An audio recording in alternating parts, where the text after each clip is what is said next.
Hmm.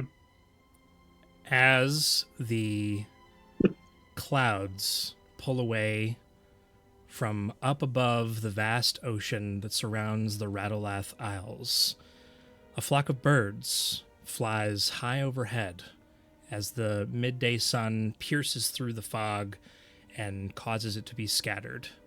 As your eyes are opened and you're seeing through the eyes of one particular bird as it flies nosediving down towards the waves that are lapping up against the rocks and the cliffside of the southern edge of the Radalath Isles.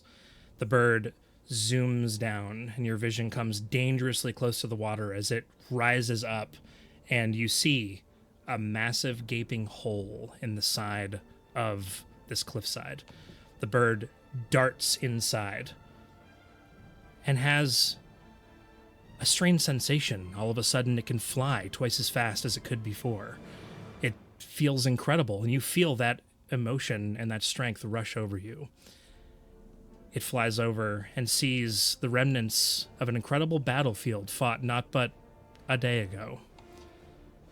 Flying through the caverns, through multiple doors, and seeing dirt and refuse left behind, starting to be cleaned up by the members of the outcasts that are here. This song doesn't really fit what I'm describing right now. Does everybody have music, by the way? Yes. Okay.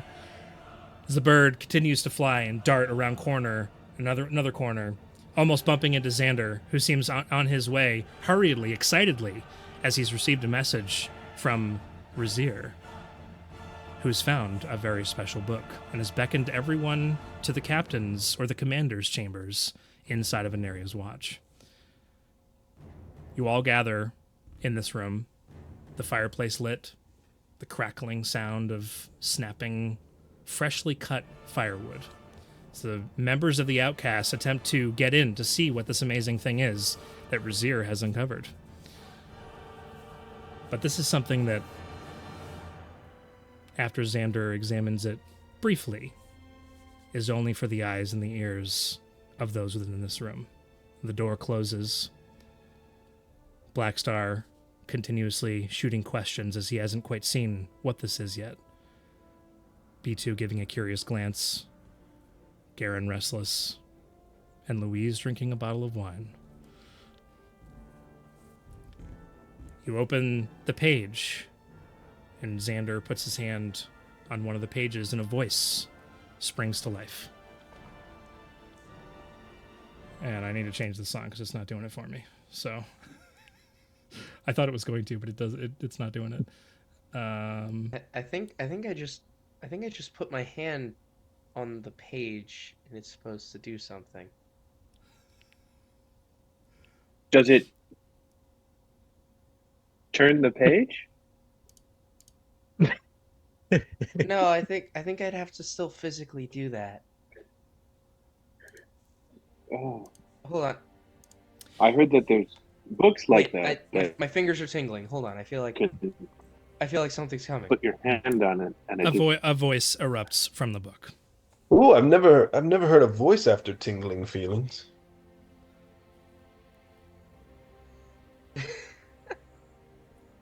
Our adventure began what feels like ages ago, with one group having been captured by the Chainless, breaking free, rescuing a noble named Saigar Redchain, and eventually arriving at Beacon, but not before torturing a single chainless man out in the woods for information. Witnessing a meeting of members of the rebellion and the Chainless, which eventually became explosive, some of the Chainless attempted to escape with this group, hot in pursuit. The second group were tasked with retrieving a pocket clock for Zanladir, a half-elven merchant with a heavy interest in traveling quickly. Discovering that a goblin cave hideout was housing members of the Chainless and eventually retrieving the amulet after meeting a key Chainless figure named Thando, they headed back to Beacon. The group banded together and decided to help Zanladir after realizing that the raiders of Nyx Ruinum were also in Beacon. Before heading off with Zanladir, you traveled down into an ancient sewer system, narrowly avoiding hazards like rushing water, a certain failed experimental goop that turns some people into abominations after a few days, fought monsters, and eventually had your first encounter with the followers of Zil, a group that seemed to have the sole purpose of finding and resurrecting fallen heroes and important people of old. Finally reaching the first chainless base underground, you defeated them, learned of their failed experiments, and dispatched the leader of the base, Thando. Within the chainless base, one of the biggest discoveries was that the chainless were trying to mimic an experiment done by scientists of old who created super soldiers, some of whom are apparently still alive to this day. Is this when was this before I came along? I'm just I Yeah, feel like yeah. This was before you. We were traveling at this point with a guy named Duke. He's a sweet guy, but I don't think he really had it in him. well, I'm not even. I mean, Yeah, he's he not went here back to his now, so is it, monastery. can you really speak of him in that way? Like maybe he had other things going on or like more I mean, important callings. I could ask him. I'm able to cast sending. Oh, that'd be interesting. But I mean, I just feel like the book has started somewhere where I'm completely unfamiliar, and so I just there's three of us that haven't lived any of this part, and so like it's less important to us, right? you're right. Yeah. So you want to zoom? You want to Look. get through that part a little quicker? Blackstar, we'll get to you not too long from now. Well, I We just didn't feel do like too- that's a very important part of like everything that's happened so far. Yeah. Well. What? I mean, the voice is gonna get to it, but after this, he ends up leaving What if he us. stops right after this first story and he doesn't say anything else? You don't know what this voice is going to say. You act I mean, like if you've it got started it this written far in back, front of you. probably. I don't know. I have a plus 16 in Arcana now, so I know what I'm talking about. I think. All right, all right. Well, I just to wanted be to say- fair, the Zil kind of sound interesting because if here Oh, Heroes the of old. hotel Oh, no. Wi-Fi. Yeah. resurrection, that's kind of interesting to P2 and Darrow. Yeah. Oh, Yeah, that's a good point. let him hear the story. Let the Alright. bodiless narrator speak essentially. Why aren't Yeah. all books like this? Why would if all books were like this, Garen, you wouldn't need to learn to read. I think that's Who the said? point. Who says he did? Wow. Garen, do you know how to read? I can. I read that those letters in the library that one time. No, see, Garen can read just fine. All right. Don't Garen can read 100%. I just get very frustrated very quickly. So you would like if the books all spoke to you? We'll have to look into this as a business venture. We could call it like bookables or noise books or some maybe like make like you hear them, so it's hearables. hearable. Absolutely. Oh, I love that, Rizzy. Okay. All right, we've got a plan. All right. But anyway, all right, I'm sorry. Let the book let the hearable go. Sorry, reliable narrator. You can keep going now. Reliable never. And additional words, all the words that are being said currently are being written on the page, like as they're being said. That's all right, Xander. Should I pick back up where I left off? Did it just write what we just said and then Oh, it's the a rest smart only? book. Oh, a smart book. Like, oh, A Kindle. we should name it. We could call this thing Alexa. Why not? Maybe just Alex. Oh, or Tim. We could call it Tim. I've always loved the name Tim. There are some who call me Tim. But I just feel like Big Brother's watching now if this thing is recording everything we're saying. Yeah. Just pick up from where you left off. Oh, sure. Ignore me. book. That's fine, of book. course. Very well. I'm glaring at you. The group then Call it Tim. traveled.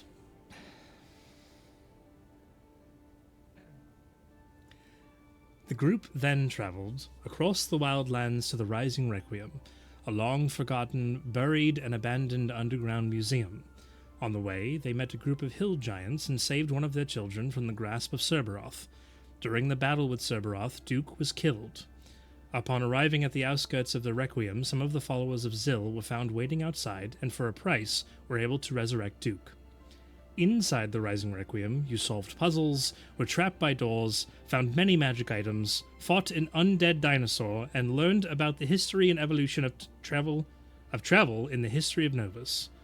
Murals depicting ancient visitors were seen on the walls, in which these visitors gifted the then residents of Novus with heightened forms of technology, possibly even the means of creating their own versions of special flying machines.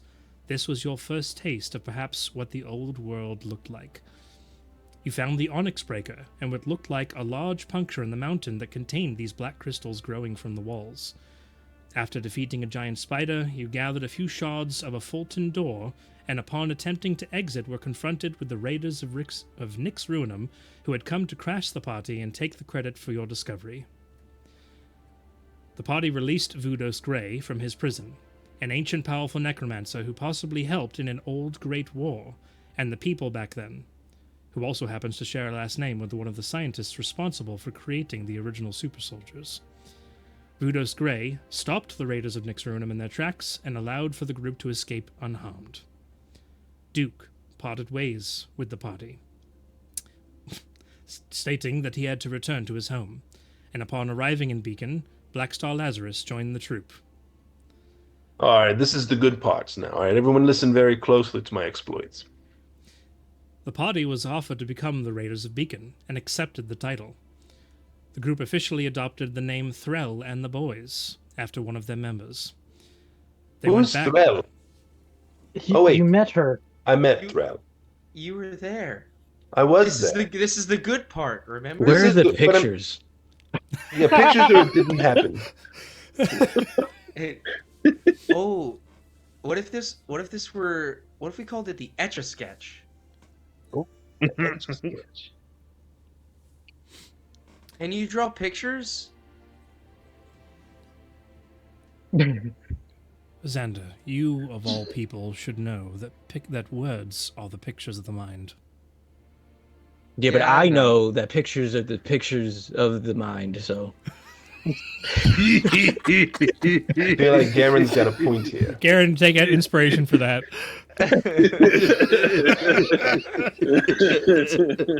That's amazing. Aren't pictures worth 1,000 words as well? Oh, that one really got me. That was great. Pictures are worth 1,000 words. You're right, Louise. Wouldn't it be easier to do it with pictures? If we found a book that could make pictures, would that be more valuable? How much would this book sell for? Okay, hold on. At least 5 gold. Let's keep going. Maybe we can teach it to draw later. Oh, yes.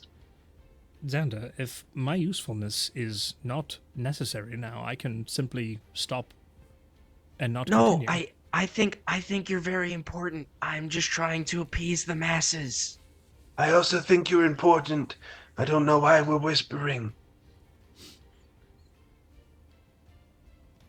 Should I lower my voice to meet the rest of everyone in the room? Nah, you're fine. Then they went back to the chainless base beneath Beacon. There you had a run-in with some of the raiders of Ilisnarian, and hastily made your escape back to Beacon, where you found that the local sheriff, Corbin, had been killed. Without wanting to draw the attention of the chainless to Beacon, you fled towards Riva, abandoning the title of Raiders of Beacon shortly after having received it. On the way, you discovered that a small boy from Beacon had been following you with his pet unicorn named Buttercup. You brought this boy named Dreek to Riva, along the way having a strange meeting with a powerful individual simply named JJ, who granted boons and money to the party after they each told him a story. Upon arriving in Riva, a few local friends were met, and it was decided that Dreek would stay with the local half-giant innkeeper named Turzon and his wife. A stranger named Riza then offered the group 50,000 gold to buy the unicorn Buttercup. The party declined the offer. That night, the party was ambushed outside of the tavern and Buttercup was stolen. The following day, Threll, the party's namesake, abandoned them. That same day, the party learned that the organization from Tel Noro, called the Spiked Glove, had a ship docked in town and were looking for Blackstar. The party learned that Blackstar had a 25,000 gold bounty on his head. Not had. I have one. Like I haven't paid it yet, so it And technically we haven't turned it turned still in. Yeah, exists. we And haven't decided to turn it in. no, Turn him in. no, you have decided. You're not going to do that, I thought. I thought I we had won't- it on the table as like a maybe we could scam them, maybe we just want to get the money. Ooh, a I didn't realize you scam. were a wanted man. Yes, but I'm wanted by a well-known criminal organization. So really, I'm am wanted in a good way because if a criminal organization wants you, then you must have done something good. Whereas if the law wants you, you must have done But something. wait, if all criminal That checks organizations out. are bad, are you bad? Because you're Oh, part I'm of the terrible. organization. Do not worry, Black Star. I will make sure that do not take it. I see B2. You fill me with just so much more confidence. No one's turning me in though. I think we've agreed. Yeah. Okay. I didn't agree to anything.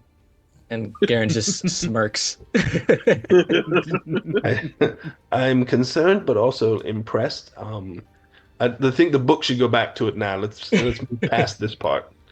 The group quickly sought a way to avoid the spiked glove and bumped into Garrett Yona Zion, the leader of the rebellion, the faction that directly opposes the Chainless, who offered them to join the cause and possibly take down a second Chainless base located in the Radalath Isles near Seor. The reward was offered of 10,000 gold. The party was also told to seek out Matthias Terramore, nicknamed Pluto, who is the rebellion's contact and an old ally that would aid them within the Radalath Isles and would guide them to the Chainless base. The party accepted. Does anybody Garrett just Is looks there- at Razir. Nope. Just kind of. Mm-hmm. I forgot we were getting paid for this. When do we have to? When do we go see them? I really think we should get this. After we're done here, we said we were That's going. kind of where we're to- heading. Are we You're part splitting of that 10,000 between all of us? No, I take If- all of it. If we get paid, they did have to abandon their base, so who knows what funds they might have available to pay I'm us. getting to that, Razir. Right. He's book's getting to it. You heard him. The book is kind of mean. It's a bit persnickety, that's for sure. Kinda, yeah. Maybe you should threaten to burn it, Black Star. I mean, I feel like I No, can no, no, feel- no, no, no, no, no, no, no, no, no, no, no, no. No, we can't do that. Shouldn't we Why? put As it to a it vote? reads, I can I mean, feel this- its eyes this is- rolling. If it had eyes, they would I mean, roll yeah, heavily. yeah, but I mean, like, there's, I mean, this could be a one of its kind artifact. Like, why would we even risk doing something like that? Well, let me ask you something. Have you ever burned a one-of-a-kind artifact? No. So then it's the experience of a lifetime. I don't feel I think- comfortable with that. I think that only applies if you're really into burning stuff. I Aren't don't we know. all? I don't know anyone who would be really into that. Let me see the book later. For science Right. and burning. Somehow, perhaps due to help from the rebellion, the ship belonging to the Spiked Glove departed Riva without having found Blackstar, and the party was free to get out safely. During the few days you were in Riva, you also had some run-ins with the Raiders of Riva, called Octawave, a group of sentient and dangerous spiders who you found out had allied themselves with the Chainless. You also feared that the now leader of Riva possibly also had nefarious intentions, but never confirmed if she was working with the Chainless or not. Several plot hooks were dangled in your way for adventures in Riva, but you turned them all down in favor of leaving to head towards this second Chainless base. Yeah, I really feel like we missed a lot in Riva. And then I mean, with hindsight, it was the right decision with how quickly that town fell to the Chainless. We wouldn't have wanted to be there for that.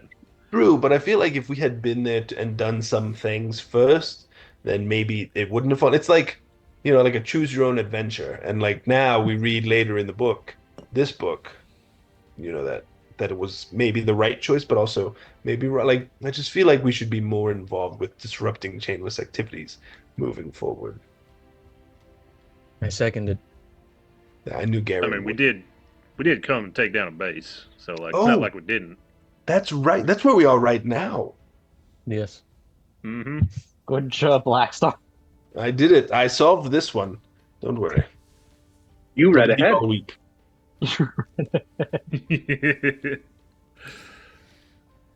The rebellion lent you a sailing ship called the Fiona, with its captain Gayala Rimbus and a few other crew to make your journey to Seol. Along the way, you encountered a few hazards, but specifically, upon passing Mount Solitude, you felt a significant power emanating from it, and most of the party was able to see and meet Razir's patron Veriloth for the first time.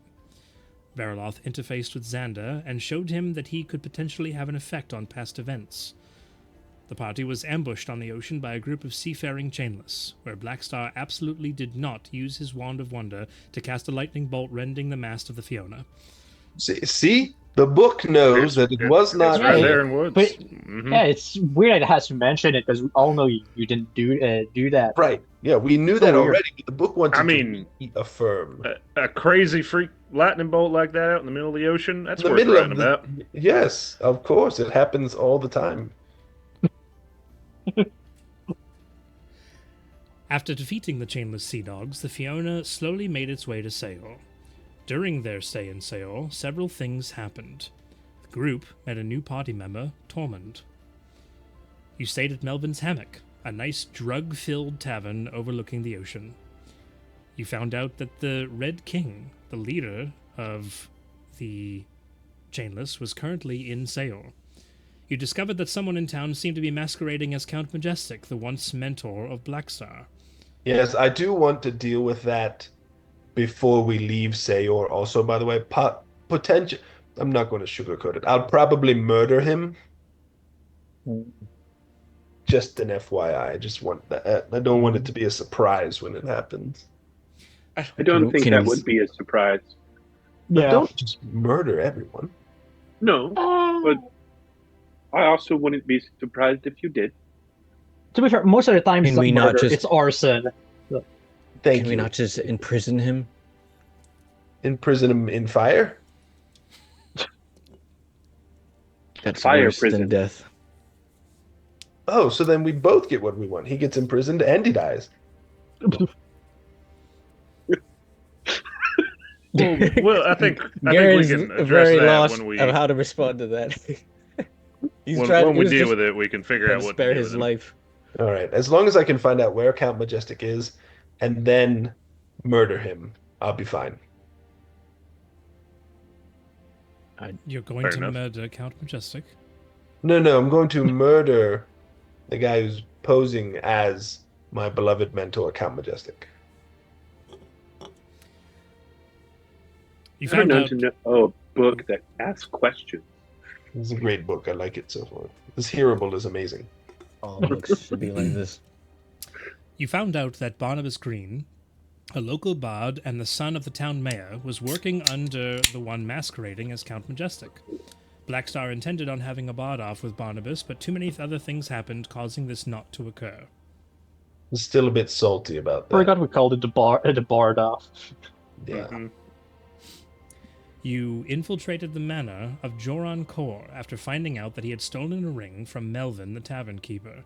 The ring once belonged to Salagastra, the sea witch. Upon infiltrating the manor, you found many magic items and traps, eventually fighting Joran Kor, who revealed himself to be a vampire. Razir died in this battle.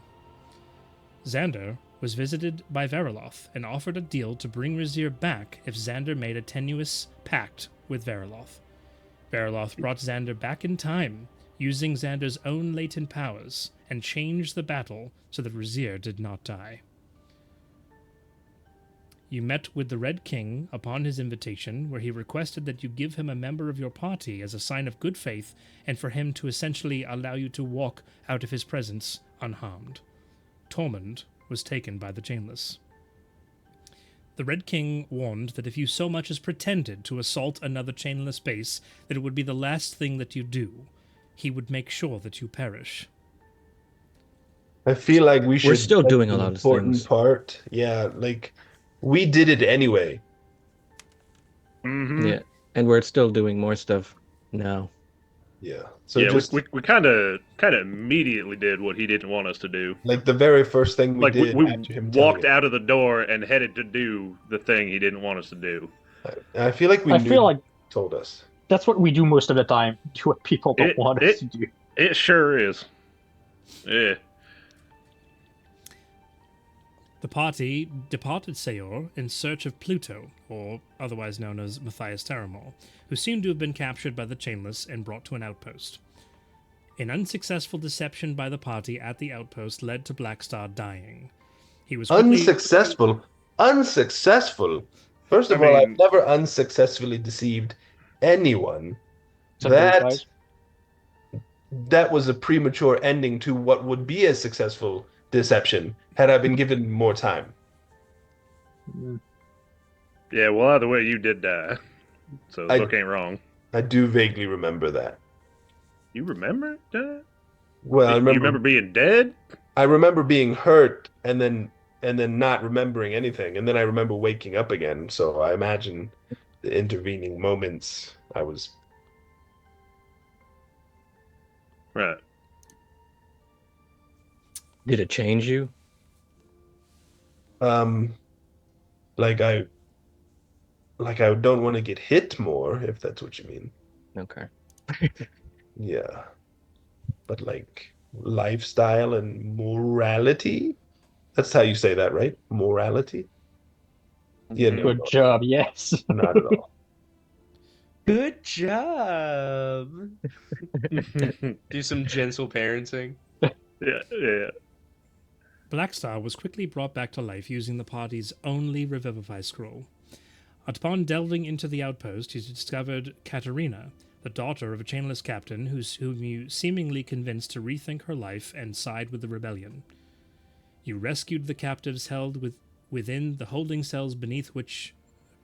You rescued the captives held within the holding cells, beneath which, that's not proper wording at all, included Saigar Redchain, who had been captured again, B2, and Garen.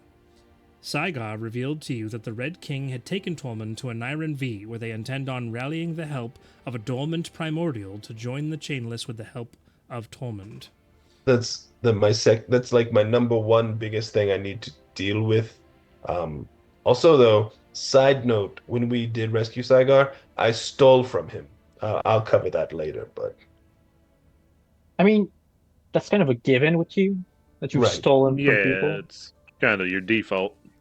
Yeah, but it's Saigar, so it's more fun that way. On the way back to Seor, upon the fervent beckoning of Veriloth, We can skip ahead like a couple lines on this bit book. Do we have to? Well, they I had don't to. think- They talked about I mean, me we dying. were all here for this bit. We don't have to. We look, don't if got to everyone- rehash it. If everyone remembers the rest of the story, should I just... No, No, I just like this this. bit. I want to hear just this couple part. next couple lines. We could skip ahead. I want to hear it all. Isn't this the part where you killed the person connected to my path? Yeah. Well, there Yeah. it is. All right, continue. Oh, Never mind. yes. That's right. Now I remember. Upon the increased beckoning and coercion of Razier's patron, who all but demanded that he dispatch of one Matthias Terramore, Razier, despite the unhappiness of his party, acquiesced to this request. Upon arriving back in Seor, you found that Joran Kor, the vampire, was taking off in some kind of flying craft into the sky. The Red King and his chainless army were leaving Seor in their massive ship, heading for Oniron V. Wait, I thought that he took off right after we killed him. It was a little bit later. Was it? That was, yeah. Yeah. Because when we killed him, you just set the mansion on fire. Yeah, and there was a crater. No, that was after when we got back. That was when we got back? Yeah. It all kind of happened at the same time, and then yeah, he took off later. Whatever vehicle he used might take some time to get going or something. Oh, okay. I'm misremembering then. Blackstar and Razier talked to several of the gods outside of the massive crater left behind by the sunken mana within Seol. It was referred to as the Gold Sucking Hole. Nobody remembers that joke. It was really funny. It was a clip. I should play the clip for you. It was incredible.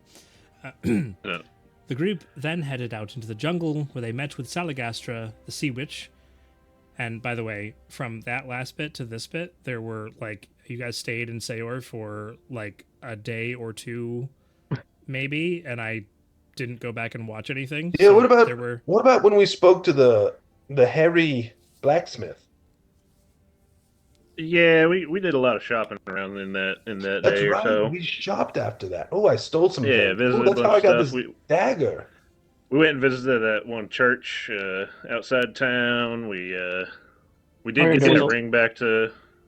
That shopkeeper Right, we kept hitting on me for some reason, Oh yes, Yeah. your Oh, girlfriend. which made me really uncomfortable. But yeah.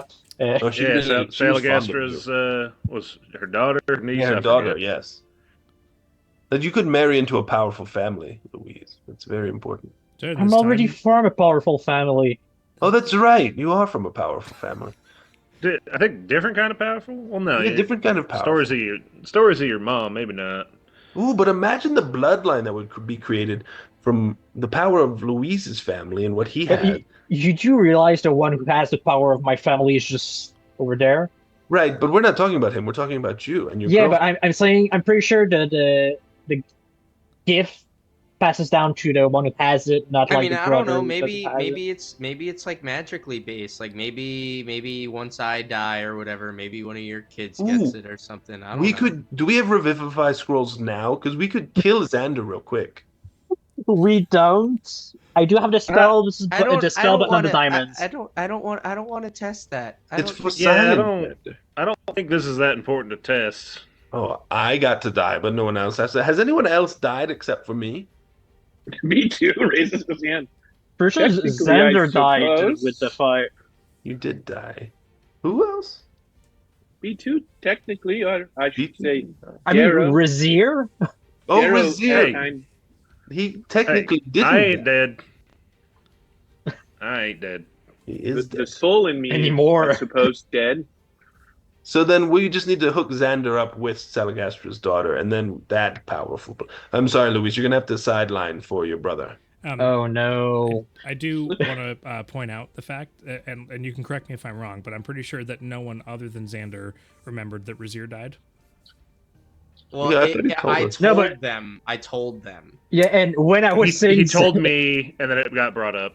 yeah, at some when I was point. talking about Razier, I meant he's already a dead person. Oh, you did actually So mean yeah, that. yes, Okay. Razier is already a dead person. B2 died long ago. I'm the only one who's recently died that anyone's witnessed. I feel Well, like in a past You've also life I killed all also those died. chainless. We've Yeah, done but they some don't killing, that's count. for sure. A lot of chainless. A lot of outcasts. We also killed some outcasts. Oh.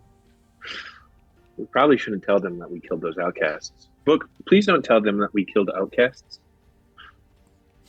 Another line writes itself in the book, and during this time, Xander submitted to his temptations and smoked a cigarette. He did smoke a cigarette. That's right. He looked so cool coming up with his cigarette lit. He's never yeah, been that- as cool since then. No, the book is lying. That's No, it's not. That one that's didn't not stick. True. That's I not remember true. that. Okay, it sucked. It sucked. Okay. Yes, that's how you It was smoke them. bad. It was bad. That's how you smoke them. Yeah, it is bad. It's bad to the bone.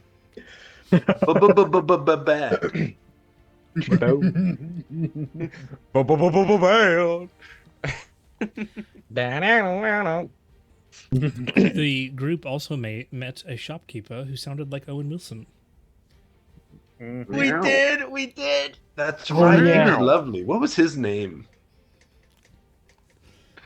Who's Oh Owen man, Wilson? I don't know. The book can tell you. But in the DM. Rad wave crash.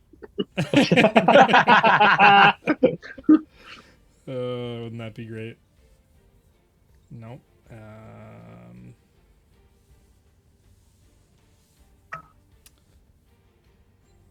Uh, Man, is this how long reading normally takes?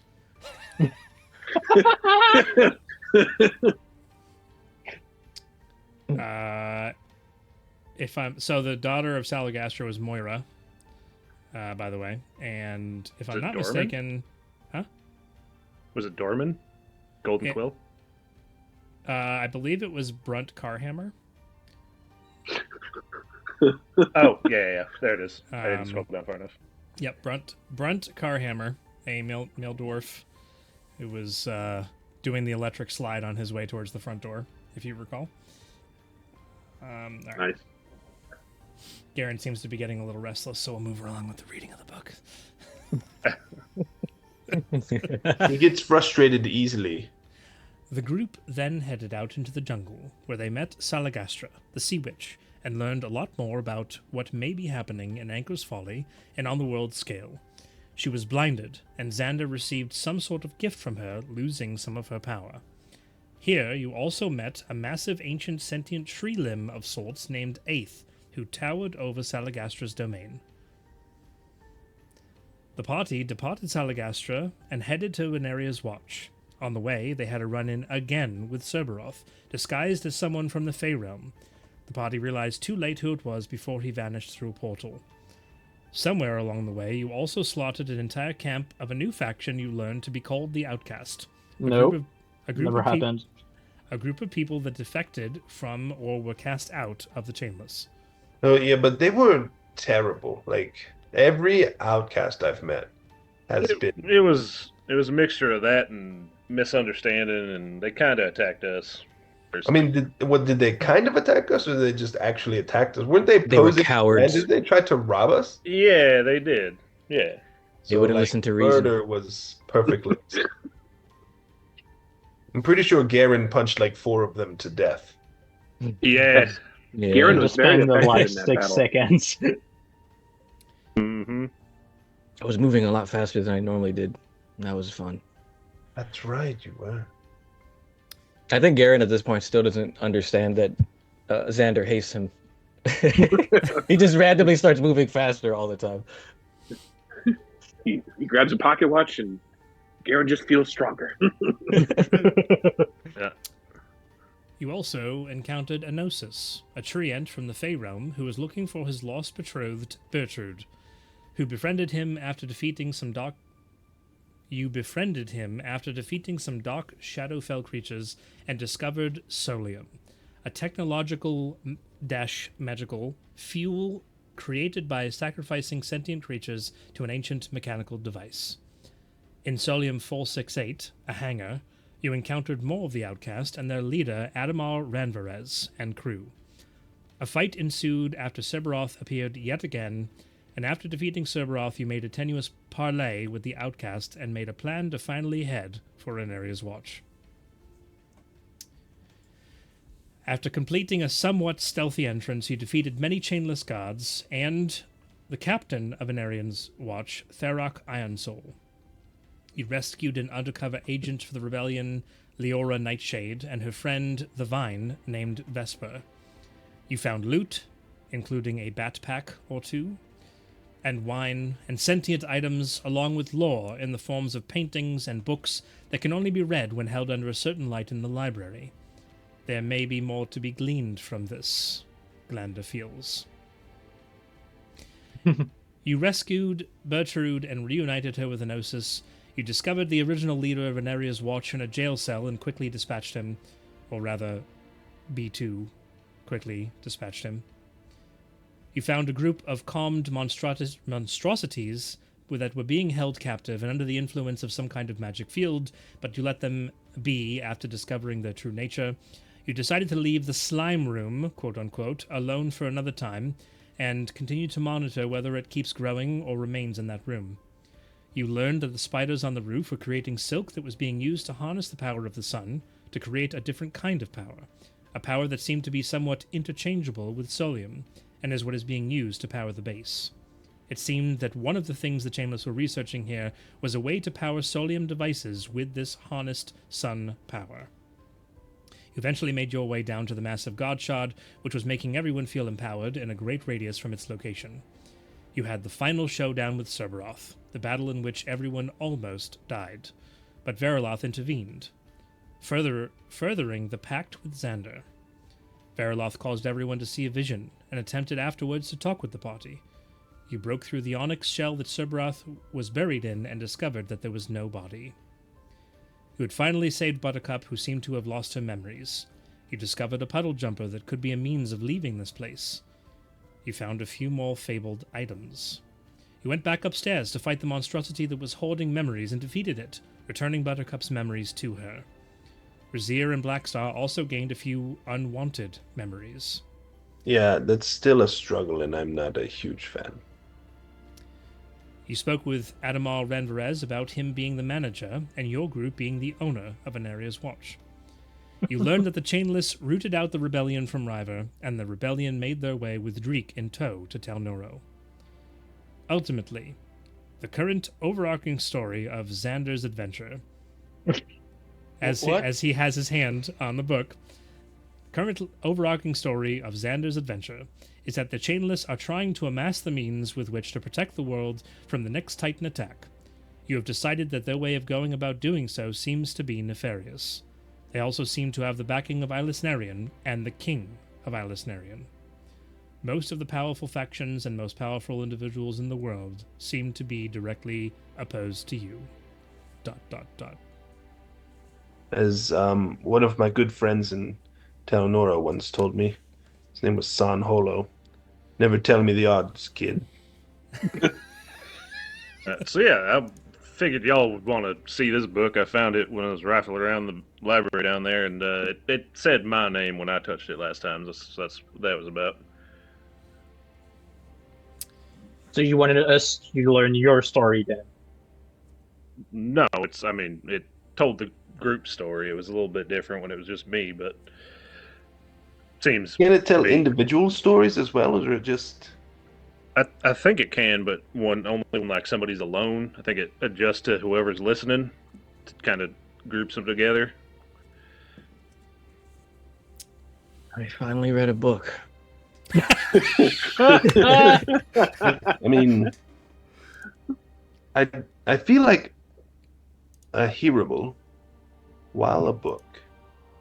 I wouldn't call it... read a book. Yes, you did, Gary. I would love a hearable of Grapes of Wrath. I would despise that. I mean, I've fought Grapes of Wrath before. They were not pleasant. Am I smarter now? You are smarter now, Gary. I know was that's a different book buddy that of Xander has mine. that makes you more intelligent. A good buddy of mine, Kivers Romo, wrote a book about a hearable about Grapes of Wrath. Wait, I just realized, Xander, how many days do you have left on your big brain book? Right now, Yeah. 8. You're waiting for that book, right? Yeah, I have 8 left right now. That includes all the time we've spent here. I mean, what do you mean all Well, the time? after our 3 days of downtime that I'm predicting, it's going to be 5. That's a good prediction. I don't know why I had that same feeling like 3 days sounds right. Yeah, look at a good 3-day tour. It But gives I hope we don't get lost at sea anywhere. Are we gonna take the puddle jumper? You know, avoid all the getting lost. Yes, the puddle jumper, the SS Wanham.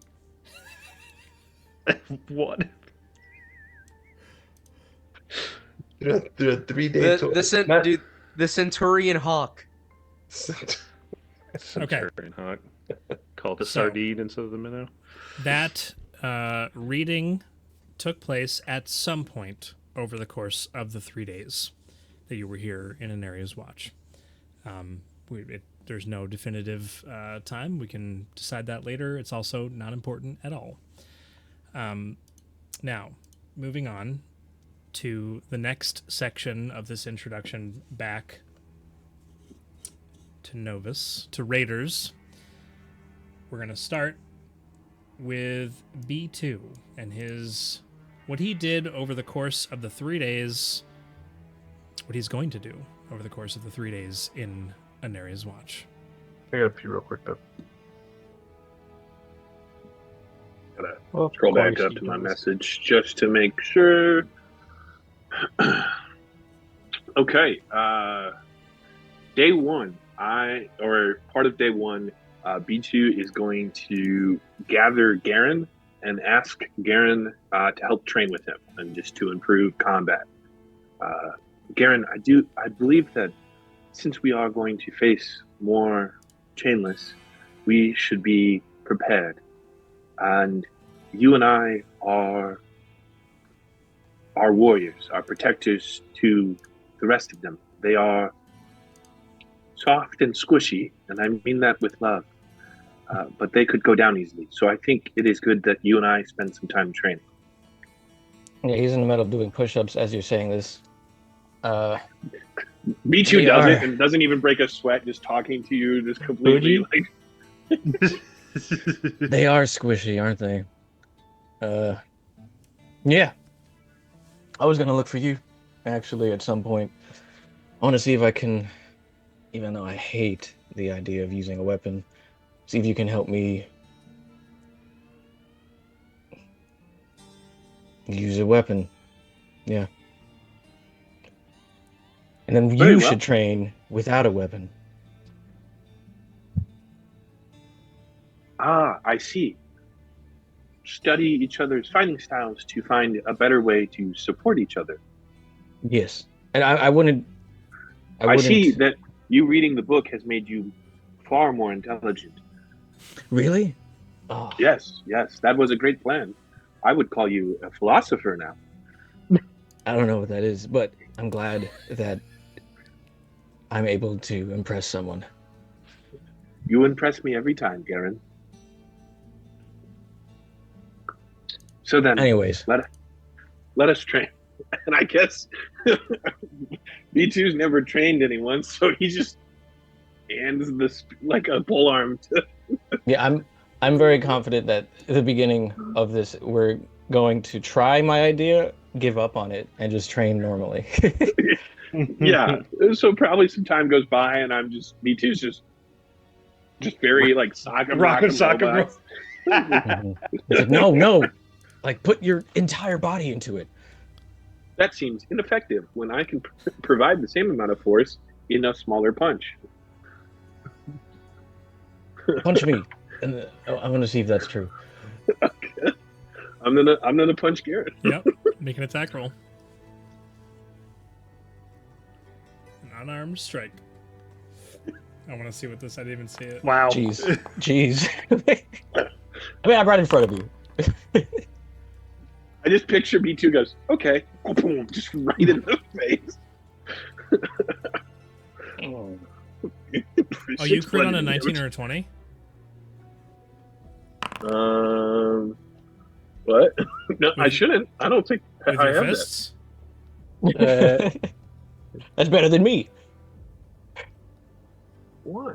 Oh, is it your magical glaive that does that? 'Cause No, it's an unarmed strike. Strike. you None roll. of strike. yeah, no, I know, but maybe the way you configured like the magical item, it makes it so all of his crits are that Oh. way. Yeah, Because he I'll look shouldn't have into a it. feature that does that. Yeah. Yeah, because that's a champion feature. Yeah. But either way, I'll look into that later. But geez, B2 just boom, right in the. Was that effective? Okay. We're done. I don't want to get Well, mad. Very well. How do I look? And I'm just gonna poorly swing. I don't know, a glaive that I found, or some weapon. I don't know, a two-handed weapon in your direction, but not hitting you. Just you know.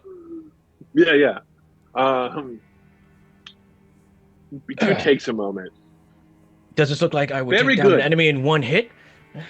Swing it like a Yes. baseball bat, essentially. Just Yeah. And I picture that you're swinging against like that we have like a dummy, and your fist is still connecting before the sword is. Like you're just have bad posture, and so you just take it off of your hand. I think you are very effective with your weapon. At least I know I could do it if I wanted to. I'm just gonna toss it. Garen, Okay. while we are training, I do have a question. What made you decide that you wish to be a defender of everything?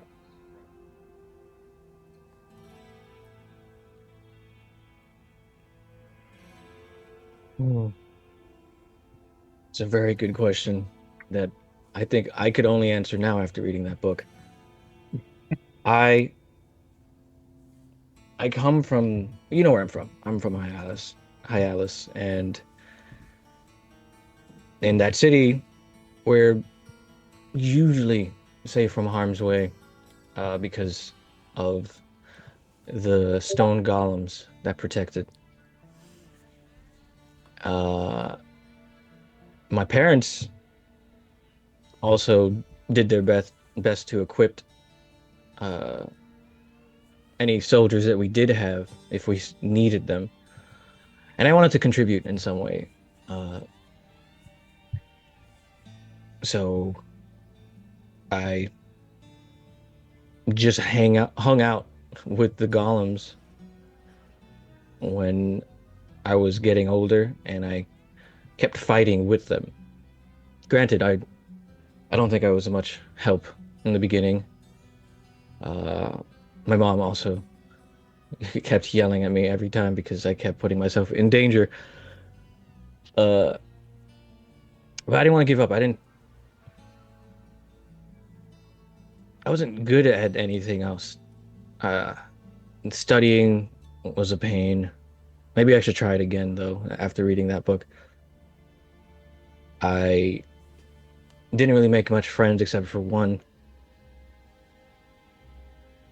I would just be home carrying things for my mom, for others that needed help in the neighborhood.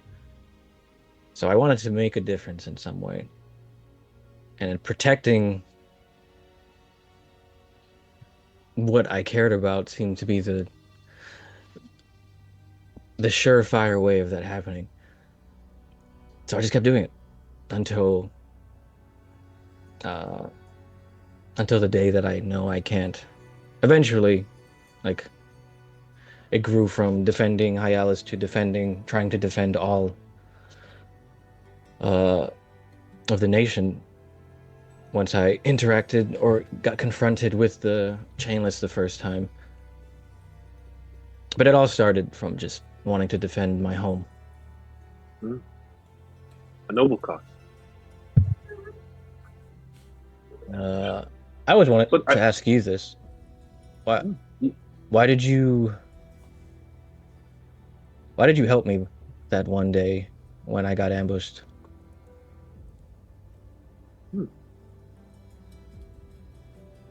That is a good question as well. See, that's another thing you're good at. Good questions. But I suppose perhaps that is my programming, that I help those in need. I don't think. I think what is noble about you, Garen, is that you chose to be this defender. Well, I'm written to be a defender. I am designed to be a defender. And I had run into the Chainless already, and I saw one person standing up against them. So I helped, because also it seemed like someone needed help. And who knows? I thought maybe I could make my first friend. And I have.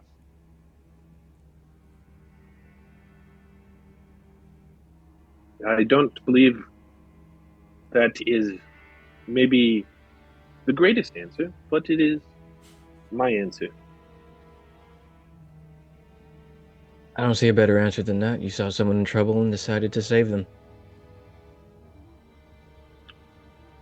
I respect you more for that. Thank you, Garen. Well, even if you think you're just programmed to do it, I still think you made a choice that day. And because of you, those two that I brought with me are probably able to live another day. I don't know if I would have lived if you weren't there. They may have not been merciful with me if they didn't see that I was capable of fighting them.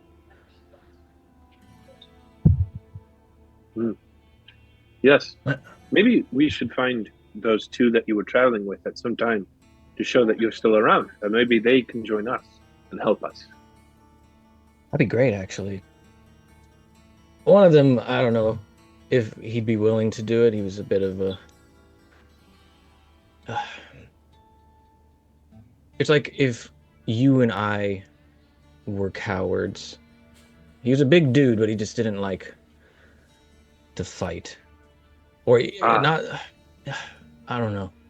I just didn't get it. He was a big guy, and I would think just being that intimidating, you would have an affinity for combat. But he just let's just say I did a lot of like internal saving of the party more than I'd like. The other though, he might be actually quite useful. Then again, maybe with the events that have happened, maybe he has taken up a new mantle because he knows he needs to.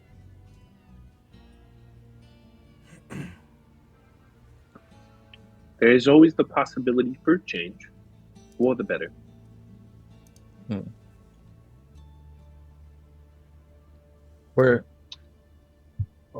Whenever we go back, if we drop by Tal Nora, I can find one of them, or hopefully find one of them if they survived the trip back.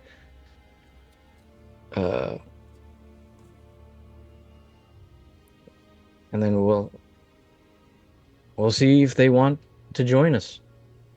They joined me on this adventure to take down the Chainless, so I can't imagine that changing. Anyways, think fast, and I'm gonna throw a punch at him. Okay.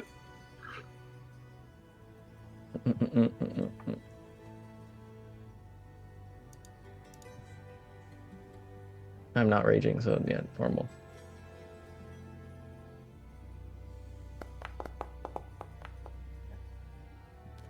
The damage is irrelevant. Yeah, I'm just, a punch or a fight can happen at any time, so you got to be prepared. I thought fast. Like you hit me too. He goes, I have thought fast. Now what? Well, that's one reason why I don't like fighting with a weapon. Like, you have to unsheath it and get ready for a fight, as opposed to if someone just were to attack me right now, I'm right in there. That's fair. But I find a weapon is a more effective tool for someone of my skill set. Yeah. I'm hungry. Let's go eat something. I mean, you don't eat anything. I'm gonna go eat something. I will come with you. I'm sure it smells good. So over the course of the couple of days, it's good that we look for things that are crossover, which I already brought that up, but this was a prime example, and it's funny that was the very first thing that we did. It was a good example of looking for things so that we can, not that we're trying to rush anyone, but it's good that things line up together so we can kind of knock out a couple things, in that way more people are involved. So I appreciate that you both did that, and it was pretty well. So B2. Day 2. The next day, B2 is going to try to find Xander.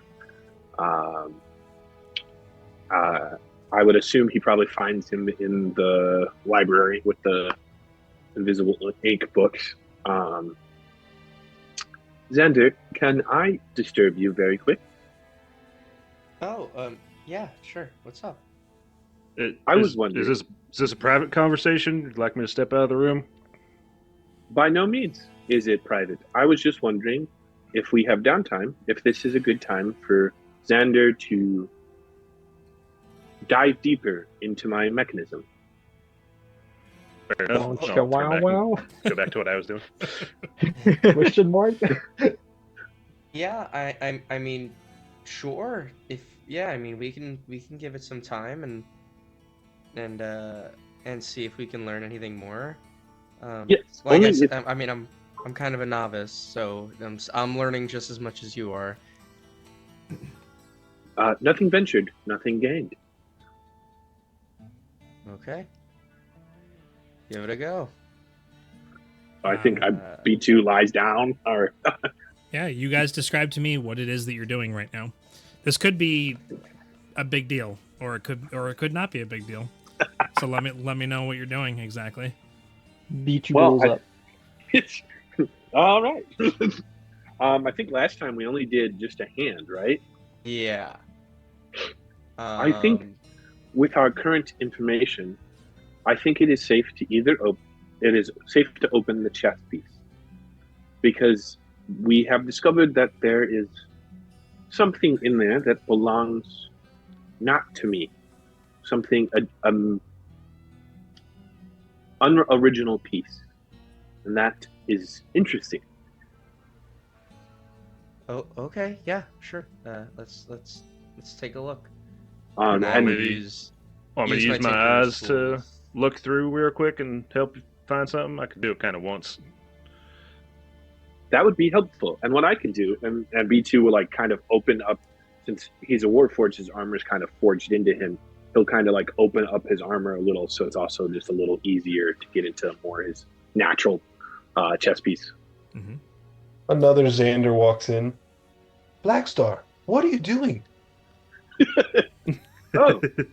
Oh, that's great that you're helpful, Blackstar, to the original Xander. I'm sorry, I thought I was talking to Xander. No, You are Xander. talking to Xander.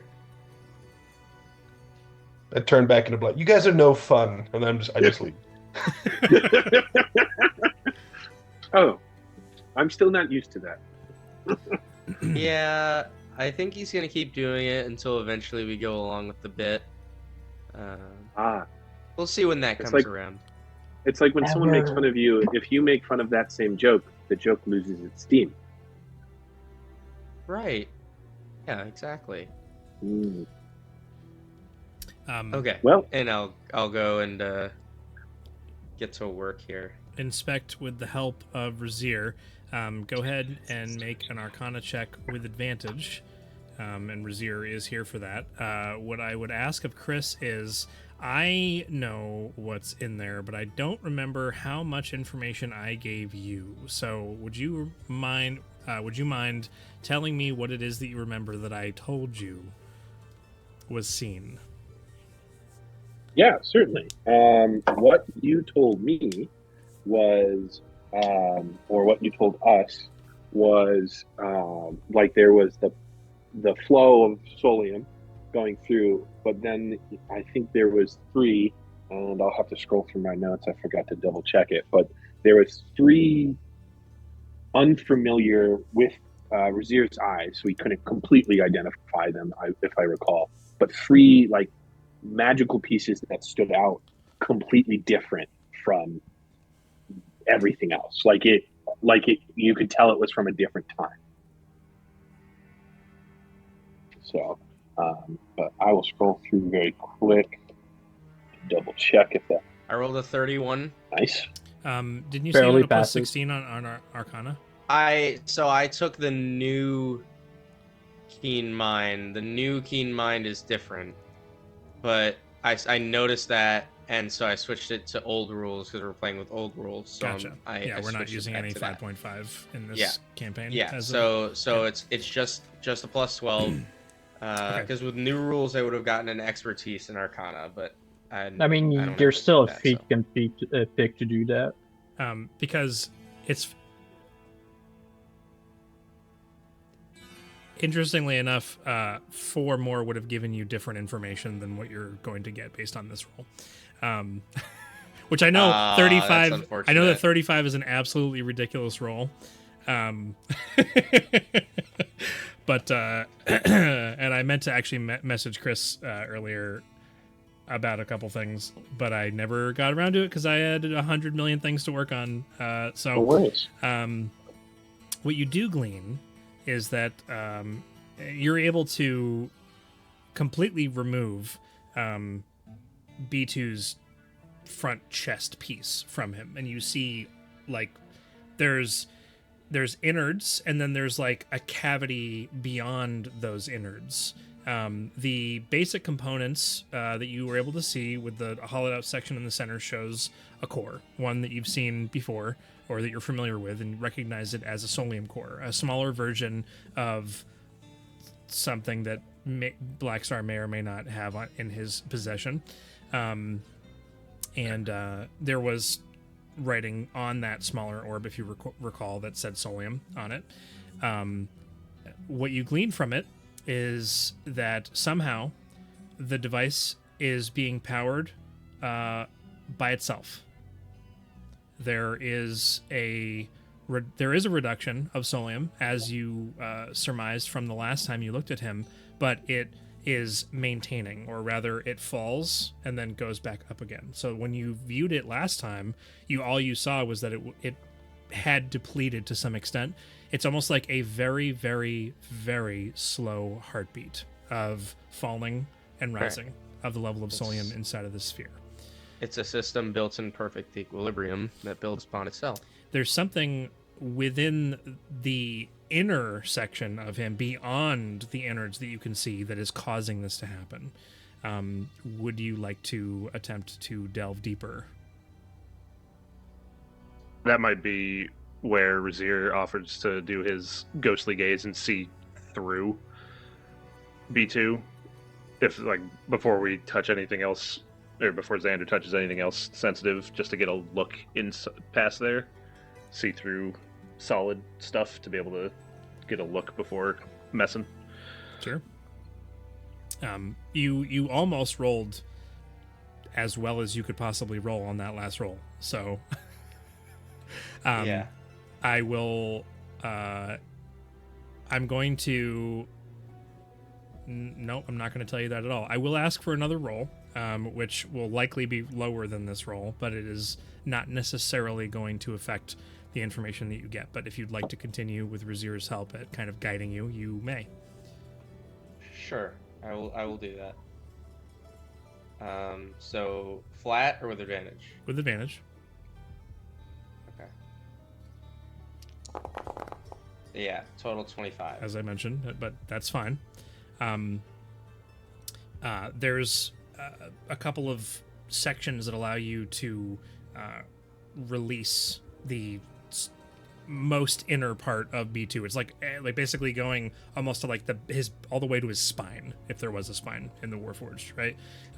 And with a release of a small amount of what seems like steam, but it has a sweet smelling odor as it kind of wafts into the air as you pull it out and makes like a tss sound. I'm sure that sound effect didn't come through, but that's fine. It did. Oh, nice.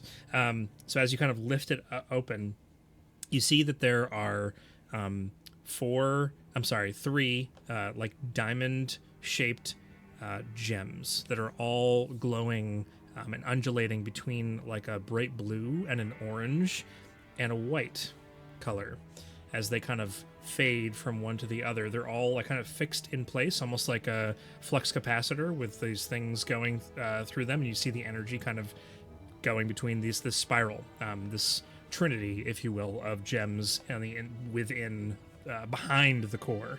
And on a 25, what's that? 25 in that. Why'd you roll again? Huh? Did you roll again? You rolled a 17? Oh no, I did not do that. Okay. No, that was Felix. Oh, Clicking I on see that. Jason's character That's really sheet. funny. Interesting. Oh, yeah.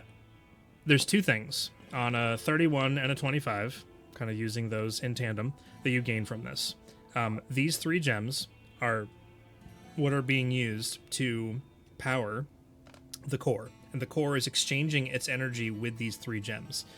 You are, even on a 31 and a 25, not able to understand how or why that's happening, but that is what's happening. So these 3 gems, whatever they are, and you're not able to even discern, even with the high rolls that you made, what these gems are made of. They look like a translucent glass crystal-like material. It's nothing like anything you've seen before. But the one thing that you do glean from it is that each of these gems appears to be a vessel of some kind, capable of holding an unimaginable amount of information.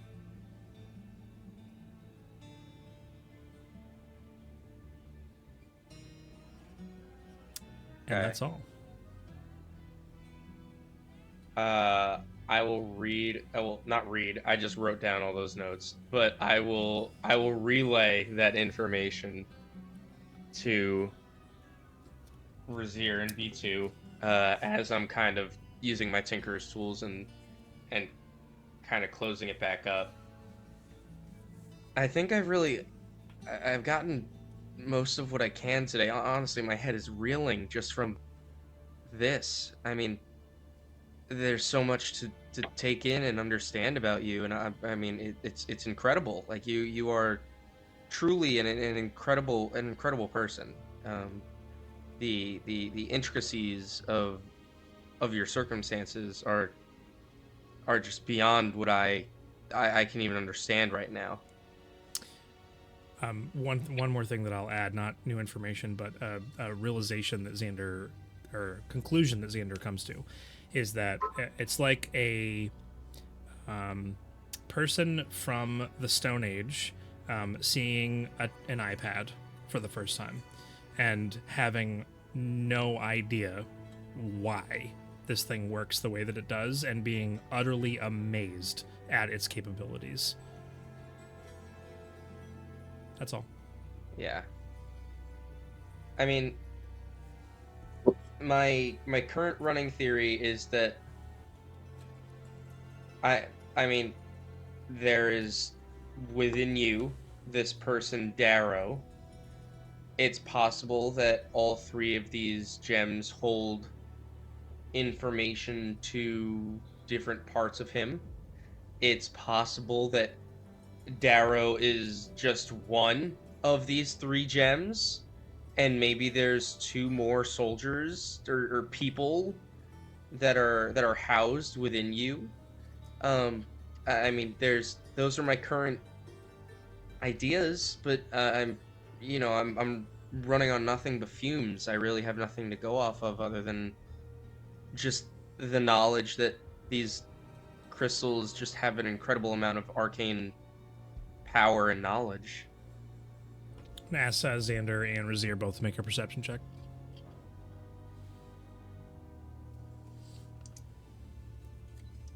I'm not good at those, so 9. Don't forget. I didn't roll well. You're within range of the God Shard. Don't forget. All of these rolls should have been an are we- advantage. Oh, cool. 14. 22. 22. Razir, you do pick up on the fact that one of these 3 gems seems to be undulating a little brighter than the others. I'll point that out as he's talking about his theories. One of them 3 crystals was glowing a little bit brighter than the other 2. I don't know if you picked up on that. You don't know what those things are, and I have even less idea, but I did notice that. Yeah, I mean, it's possible that is the personality or memories of Darrow, or maybe it's B2. Maybe B2 is considered part of one of these crystals, and Darrow's another one, and then there's another one. I really have no idea. I'm just kind of throwing things out because I understand that we're trying to learn, and I think that a kind of Socratic method. Who's Socrates? A Socratic method style of learning here might be just the most beneficial. Yes, I agree. It's interesting because this is the most I've ever discovered of myself, and yet it's so new and fascinating and confusing, and if I do not lie, it's also terrifying. For it's what makes me, from what I understand, what makes me so different from potentially the other Warforged that exist out there.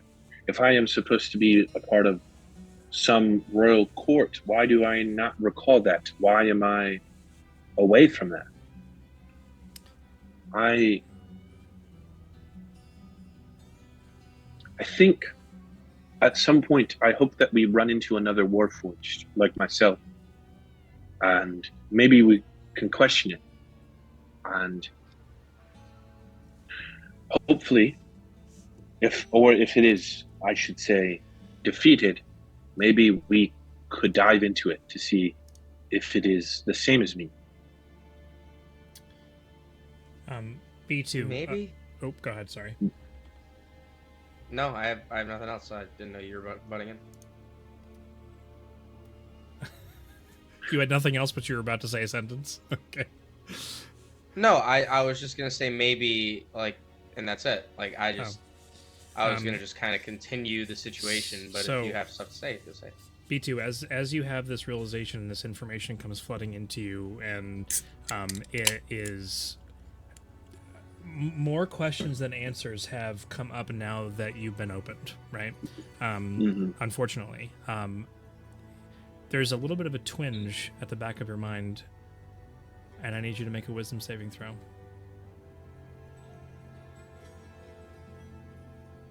Yeah. Oh, I just backed out of my character. Give me 1 second.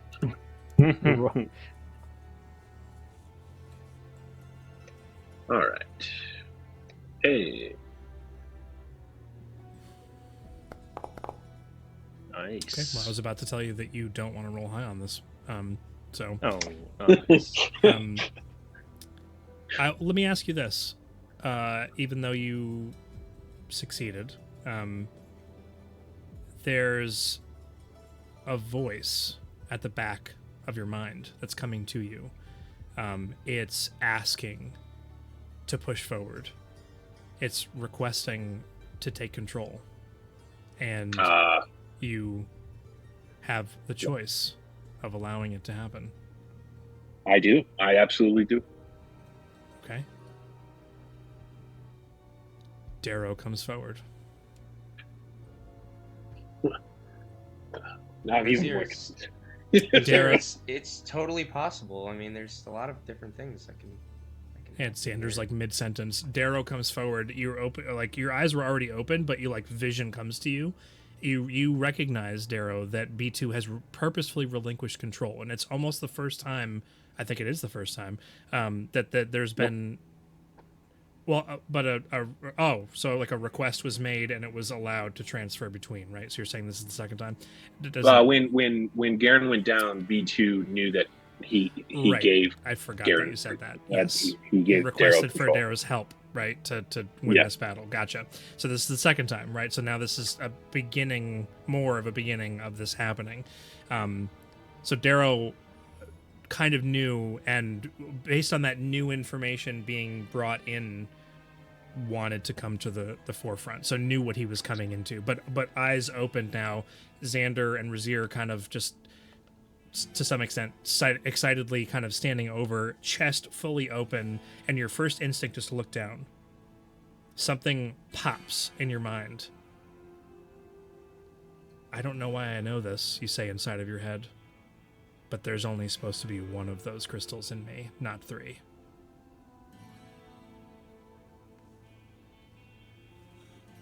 Darrow knows, without a shadow of a doubt, that these 3 crystals are 3 distinct people. All right. I mean, there's just so many different theories and possibilities that this could be. I don't understand. Darrow will sit up. But... Oh, okay. Oh. I haven't, B2. I haven't closed your chest. Are you? Is that okay? Are you sure that's okay? It's fine. They will. It will close on its own. Oh. But you're an inquisitive one. There's only supposed to be one. If you found 3, that's different. There should only be one crystal. Okay. So your tone's a little bit different. I'm assuming now that you're Darrow. So I just want to put that out there. I'm correct? Yes. Okay, great. So you're supposed to be one of these. Darrow, make a history check for me. Okay.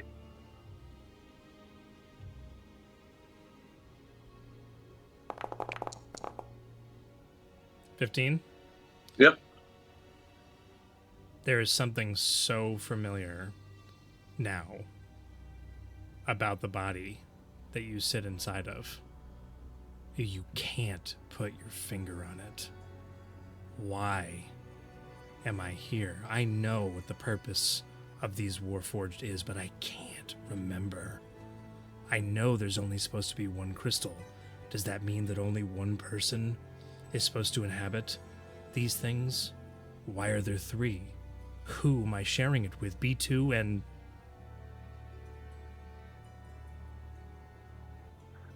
I don't understand. All I know is that at some point, this body or this design existed, and it only had one crystal. I don't know what the other 2 crystals, what their purpose serve. Oh. Okay. I mean, okay. So, but we're coming to the conclusion that you are supposed to be one of these, right?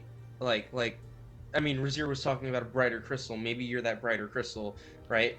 I mean, the other crystals could. No, the Solium core is for the power. Is his Make a chest perception open check. enough? Yeah, it's still it's enough to probably see the just like- crystals? I'm Yeah, making a barely. perception check. I was going to Anybody's- ask Sure. if one of the other ones was glowing more. Now that Darrow Cinema. is Kino. up front. It's Kino. It's Kino. It's cinema. Natural 20. 23 So total. initially, you both can notice. That's fine. So initially, in that triangle, when B2 was inhabiting this body, the top central crystal was glowing more brightly, and now the bottom right one is, now that Darrow is present. Okay. So there's one more of you. Okay. I'm starting to get it. And he unstraps a book from his side and just starts jotting down notes and like drawing crude pictures of what the inside looks like. Darrow, I mean, while we have you here, let me pick your brain for a second. Is it possible that you... I don't know anything about the Fae, and I'm presuming, I'm under the assumption that you and B2 are from the Feywild. So my question is there any kind of magic that would tether a body that might not necessarily be dead to one of these robots? Well, tethering, I guess, makes me think of the magic that a lich might use. Not necessarily to that extent, but I don't know of any magic, but I don't know. I think B2 is from the Fae. I don't know if I'm from the Fae. That I could be. No, I just remember that at No. one point. Darrow, Okay. you know without a shadow of a doubt that you are not Okay. from the Feywild. Okay, I am not from the Fae. B2 is from what it sounds like, but I am not. I was in this realm. I was human. I was flesh. And I fought in a war. And I must have died in a war. And at that, and he just keeps on writing stuff he down. starts to write that, Dara will get up, and the chest is starting to close some more. And he goes, I appreciate the both of you. And he starts heading to the door. I think B2 and I have our own conversation to have. But Xander, you make one mistake, one fatal observation. I am not great. B2 is not great. We are an invention of someone else. That person is great. And he'll walk out the door. Why can't two things be true at the same time?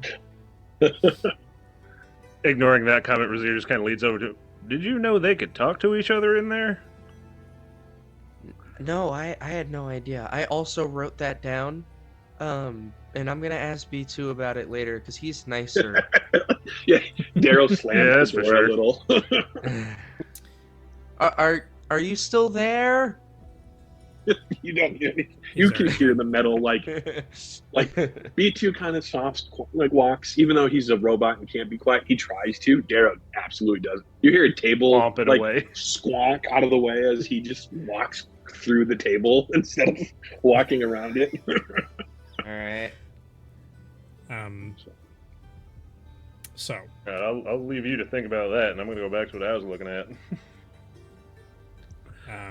So it has, and we'll cut to this next scene here momentarily, but it has occurred to me that we may be spending 5 or 6 sessions of downtime. We liked RP. We liked RP. We do.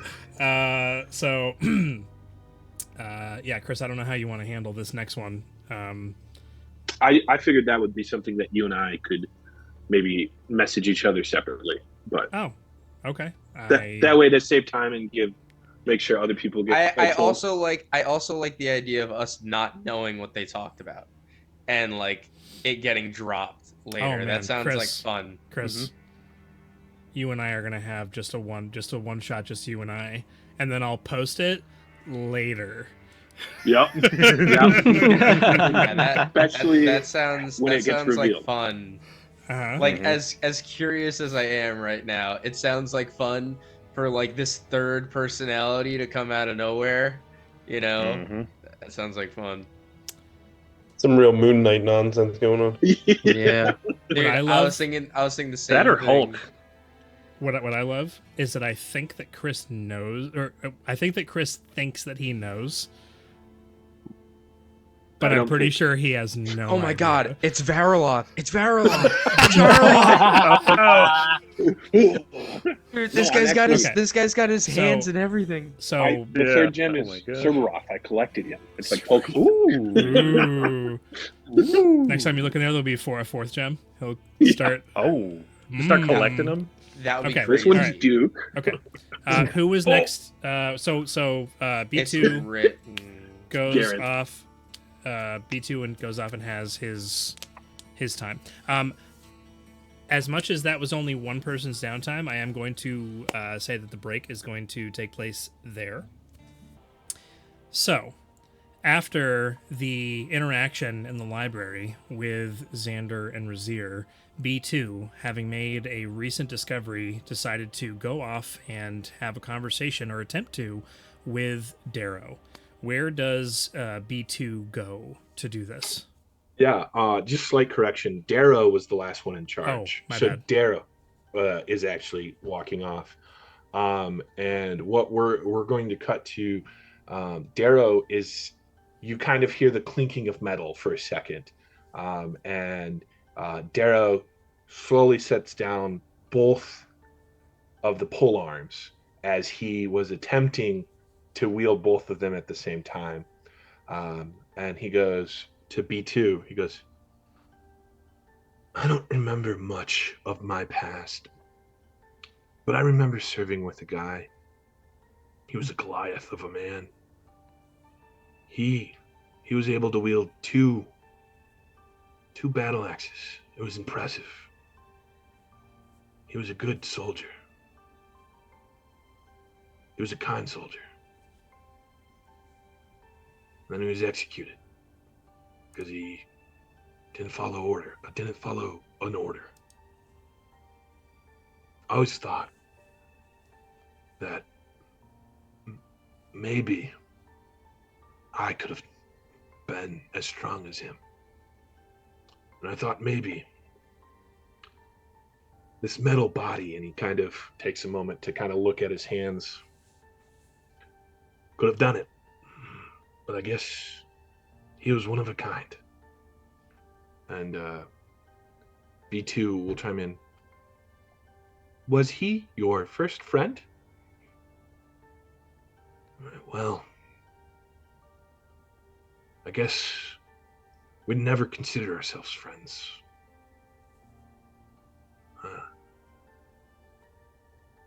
When you live in a war, you don't want to be friends. You never know who's coming home. Me too. That is quite sad.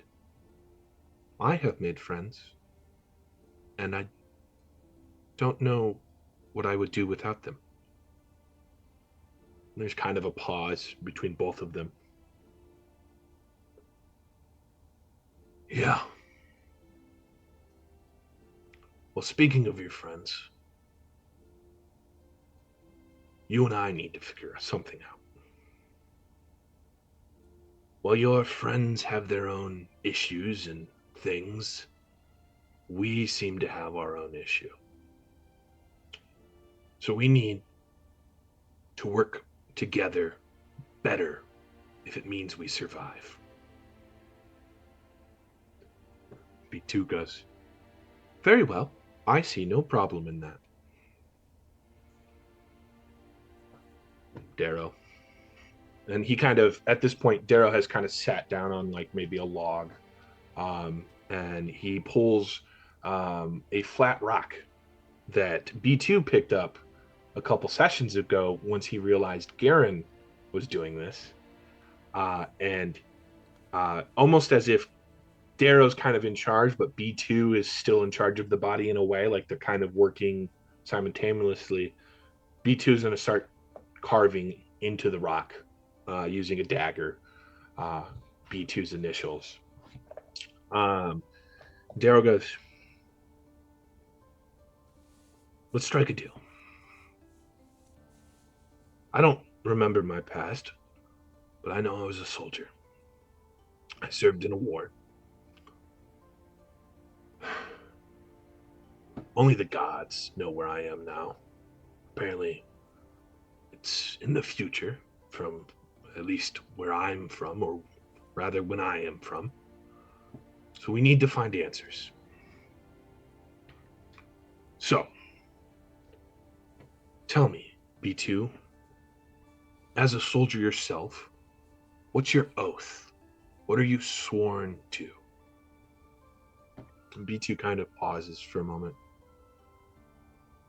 I don't understand what you mean. I do not have an oath. And even though we're a robot, there's a slight roll of eyes of some kind. What are you swearing your allegiance to? What are you promising to protect or serve? And B2 goes, I wish my oath then would be to my friends. I wish to protect them. And from the reading that I have done, I would also like to stop bullies. And Darrow kind of chuckles. Okay. Well, here's this deal.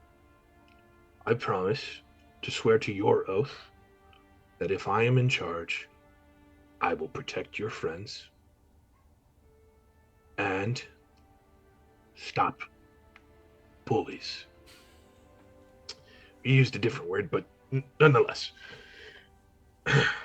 However, swear to me that when I want to take control, you don't resist it. You let it happen. And B2 kind of ponders for a moment. But you'll still protect my friends? And Darrow goes, yes. You might not trust me. Your friends might not even like me. But I promise you, on a soldier's oath, I will not hurt your friends. I'll protect them. And B2 goes, will you always be in control? And Darrow, no, just when I need to be. When there's something I need to see. Or, of course, whenever you wish me to be in control. But, on top of that, to prove my sincerity of this, and he kind of lifts, now Darrow kind of in control, takes up his hand, and almost a holy-esque light starts to glow. And Darrow goes, I don't have all of my abilities back, or even if, I don't know if I even will. But if I start to, they're yours to use. Just as your body is mine to use. And B2 goes, very well. We will work together. And as an act of faith, I will show you one of my abilities. And B2 stands up straight, and Darrow's like, you're made of metal. You don't have to breathe underwater? Is that your ability? Like, I don't. And then right when he says that, B2 Misty steps. And that will be the feat I take. Amazing. And Darrow goes, oh, I like that. That will be fun. Now, there's one other thing, though. And this is one that we don't have to bargain on.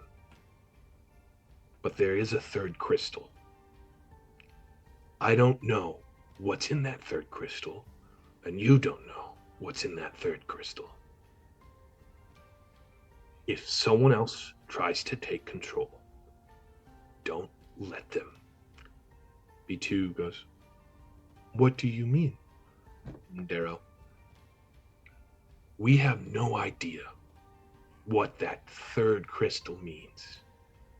Is it a new personality? Is it another me? Is it worse? What if it's Cerberoth? And P2 goes, oh, he could endanger my friends. Darrow, yes. I think it's best that you and I stay in charge. A lost metal soldier from a Fey royal court and a paladin of no, my notes. A paladin of Matthias. Matthias? Oh, okay. I looked it up and I saw the French one and I was like, oh, maybe it was the French pronunciation. Yeah, okay, so a paladin of Matthias. Though, for some reason, I get a feeling he's not welcomed around here anymore. You know, Darrow doesn't know. And B2 goes, I have no idea who that is. But yes, I think it will do well if we work together. And Darrow goes, all right, well, let's do some training. And then they'll kind of work in being better at flipping between personalities. Like B2's fighting with the glaive, and then as the glaive kind of sticks into a tree in a solid motion, flipping to the sword, and Darrow taking control. So the only thing that I'll add is that while this interaction is happening,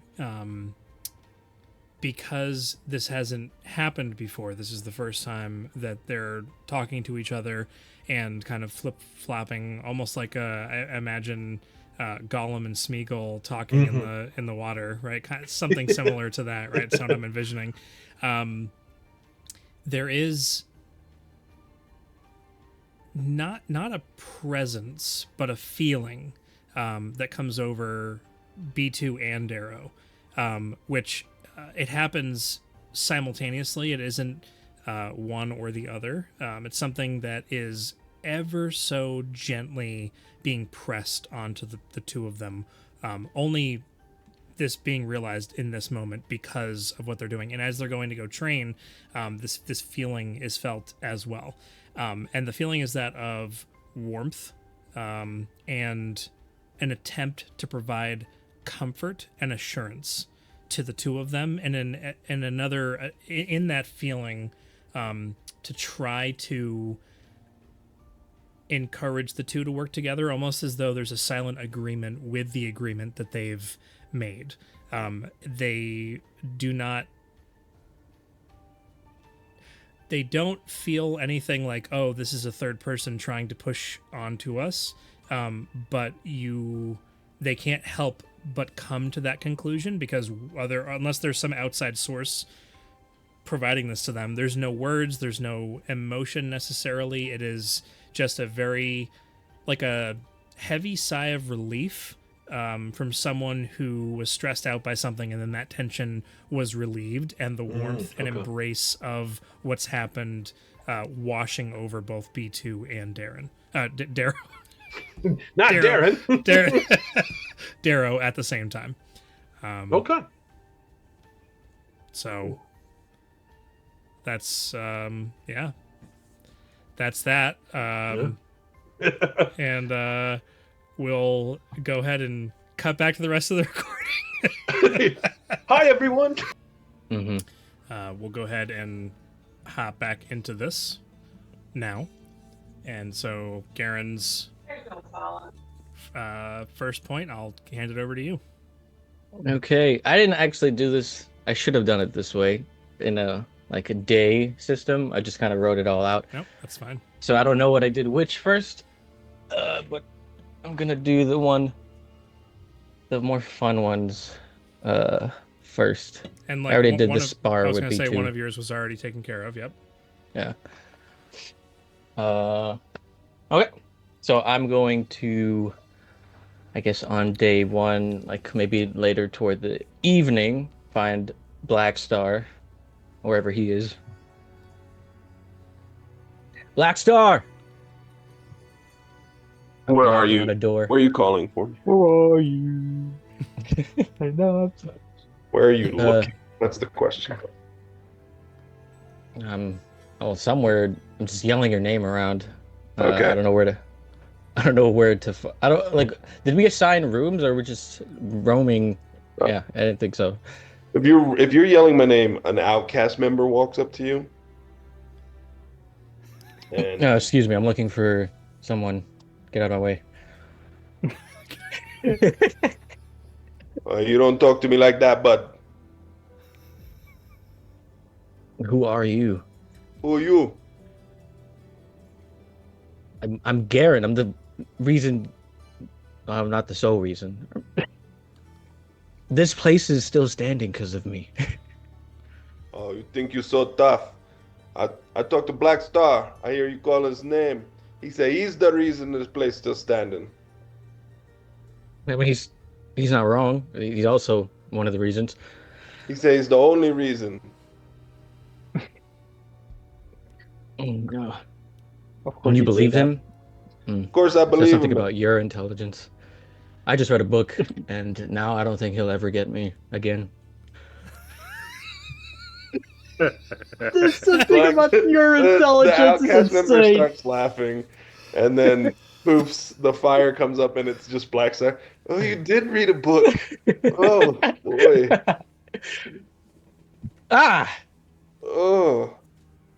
Aaron, that book has really done you some good. Garrett immediately realizes that he was tricked by Black Star after just saying that he'll never get tricked again by Black Star. You must have seen right through my ruse, huh? Yeah, of course. That's the only You're reason I getting kept good, playing Garen. along. You're getting good. Speaking of stuff we're good at, you have something I've seen you do a lot is singing and telling or speaking in front of people in a way that makes people listen to you. That's not boring. Or I guess what I'm trying to say is I want to learn how to sing. I've never done that before. Singing? No. Why do I remember you playing something and singing before? I'm not sure. Are you feeling well, Garen? You make a deception check. Yeah, I'm fine. Deception. And Garen can make an insight check. Dude, I'm already Alex had- pretending to. Alex to- Alex had me going for a second there. I was like, is he just an acting bard? I was like, did I forget? Oh wow, this is what? This is Garrett. This is Garrett. Okay. All right, doesn't matter. Ooh, a +7. No, The one doesn't. Black help, Star has though. never sang before. I could have sworn that when we were in Silvery bars on the star. Hey, wait. When we Louise were- is just walking by. We have advantage on the rolls. Yeah, everybody Oh. does. Oh, that's true. But he has advantage on deception, so Yeah, but you have advantage in your insight. sure. Your insight's a +7. This is a +14. I mean, It's not gonna. All right, no, nothing such. Thank you for the reminder. At least it's not a complete failure. Maybe I was like maybe. No, he probably is telling the truth. No, yes, I've sang. It's fine. I'm just joshing you. Oh, Yeah, he was I a good also friend knew of mine that. and Tom Nora, always playing pranks. We call it joshing people. Well, I mean, yes, of course. Well, what? well, do my you mom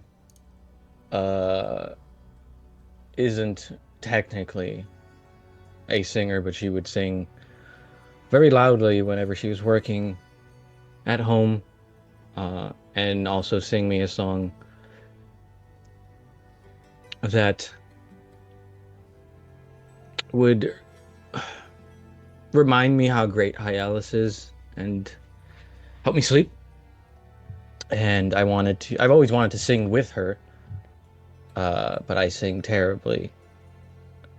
I can't find a note in the way that I just yell.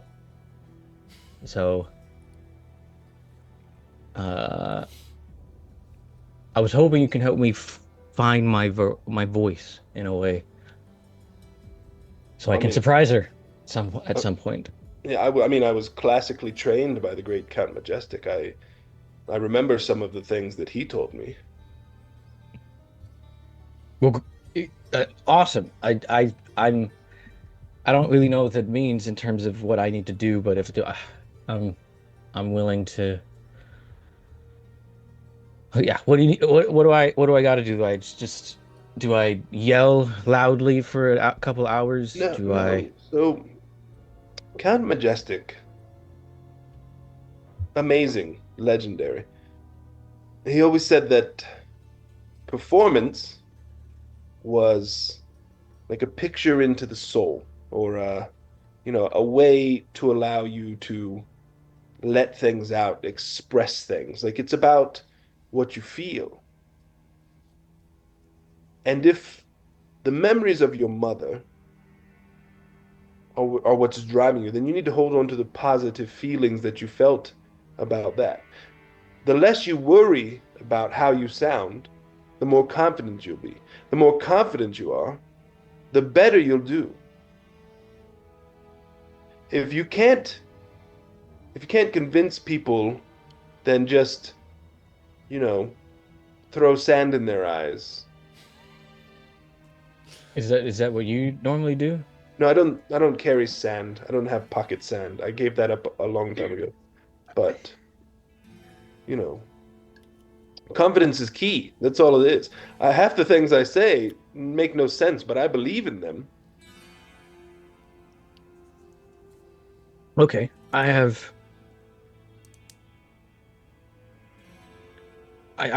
think I'm a pretty confident dude when it comes to When at you least are one punching thing. people, you're the most confident person I've ever seen. I know, I Outside of just have that, to. you are like a stone. Like Audio Slave. There was a band I knew. They were stones. The Stone Temple Aviators. There were also some that rolled. Yes, yes. Oh, that's right. You're right, Xander. The Is, rolling is boulders. They were good.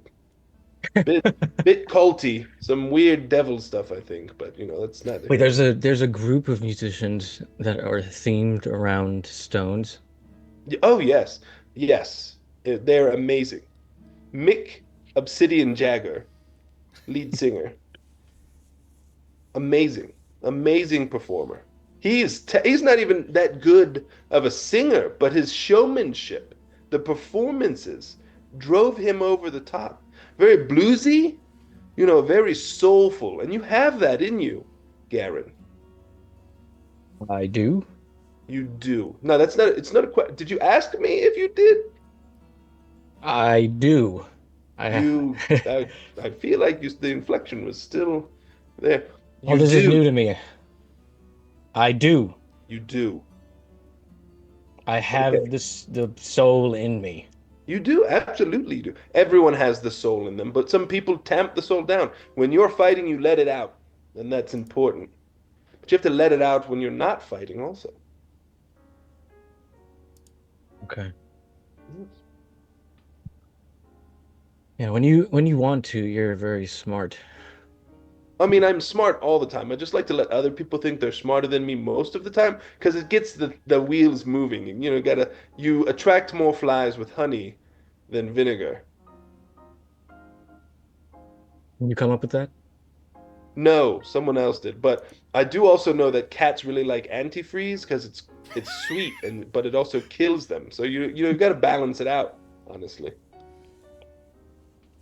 Why do you know that? I mean, the same reason I know why, corpses burn at a certain rate depending on the conditions in the atmosphere, but that's neither here nor there. Okay. What's antifreeze? Antifreeze is something we use in Tal Noro. Okay. When a wizard catches a thief and they use a little antifreeze. Perfect. That's fun. Well, Now, you have to sing. I want you to sing a song that means something to you, but not the song about Hyalus, because that place is terrible. I only want to sing that one song. Oh boy. We've reached an impasse at this point then. Well, I never said I wanted to create music. I just want to be able to sing what I hear, hopefully. All right. Because I enjoy you so much, Garen, I will listen to the song about Hyalus, and I'll just in my head change anytime I hear the word Hyalus or something that makes me think of it. I'll think of Town Noro instead for my benefit. But you do what makes you feel good. Oh, I'm singing right now. Okay. Right, but while you're singing, I will pluck some chords to give you where you need to go. I don't know the song yet, but I'm gonna earball it. I know I'm good with earballs, so Okay. All right. I love earballs. I love earballing. So, does Garen begin singing? Yeah, I wrote a song. It's not a song, but it's like a short thing that Did he? yeah, she sang. So I'm not gonna sing this terribly because I've tried to sing it like actually like a bad singer. So just imagine It's not he's the like best. he's like Guys, I'm too so good at talented. singing. I No, can't no, be no. bad, That's not what I so mean. just- I just Okay. tried to get it to be Jay, like send it my way, Garen. and I'll sing. I got this. Okay, here goes.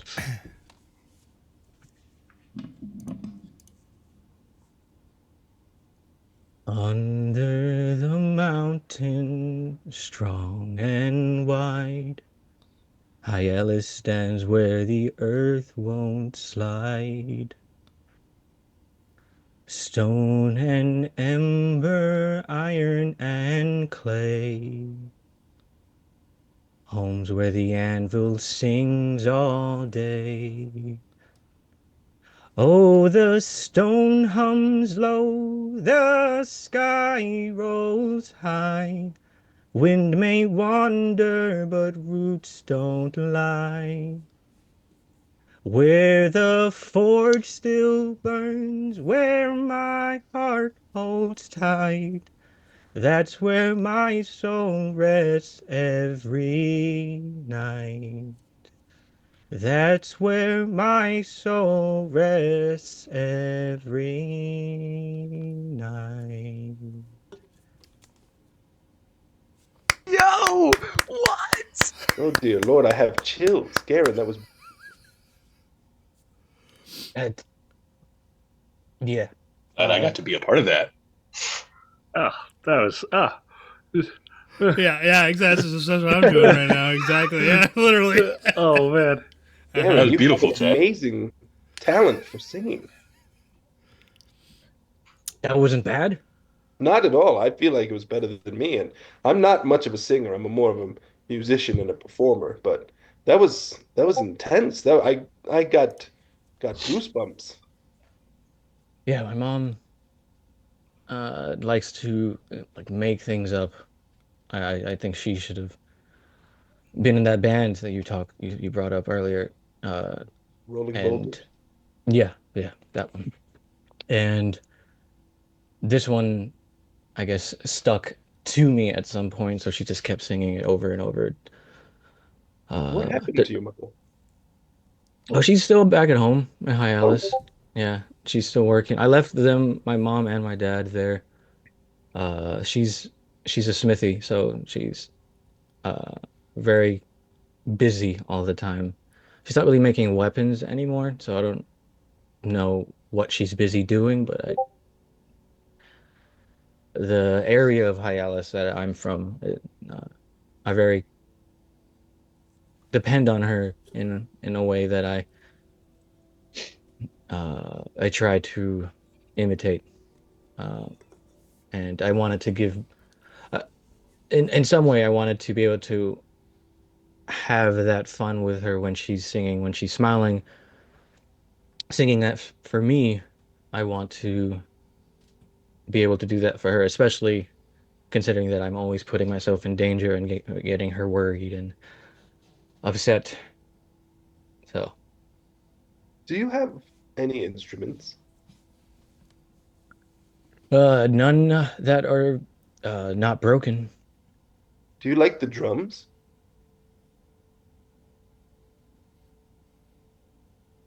Oh, those are The one where you hit it? the yeah that I see people hitting with their hands.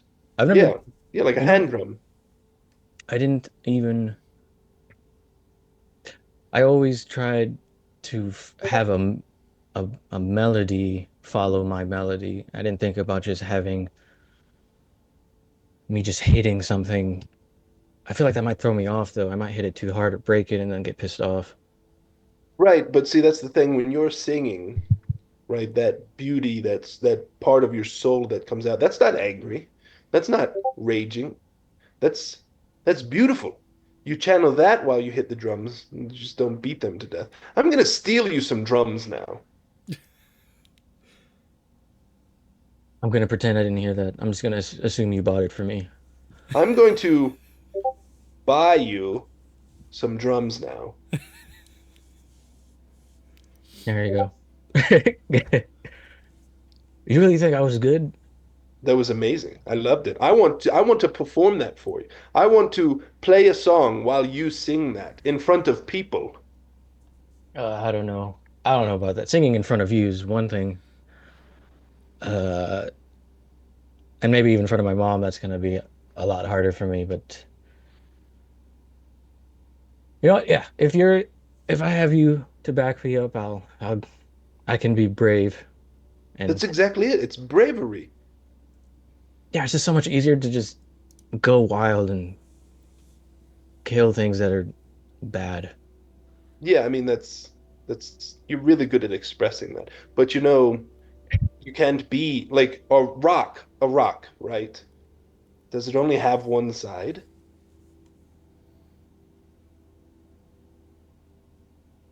If you flip a rock over in the sand, what's on the other side?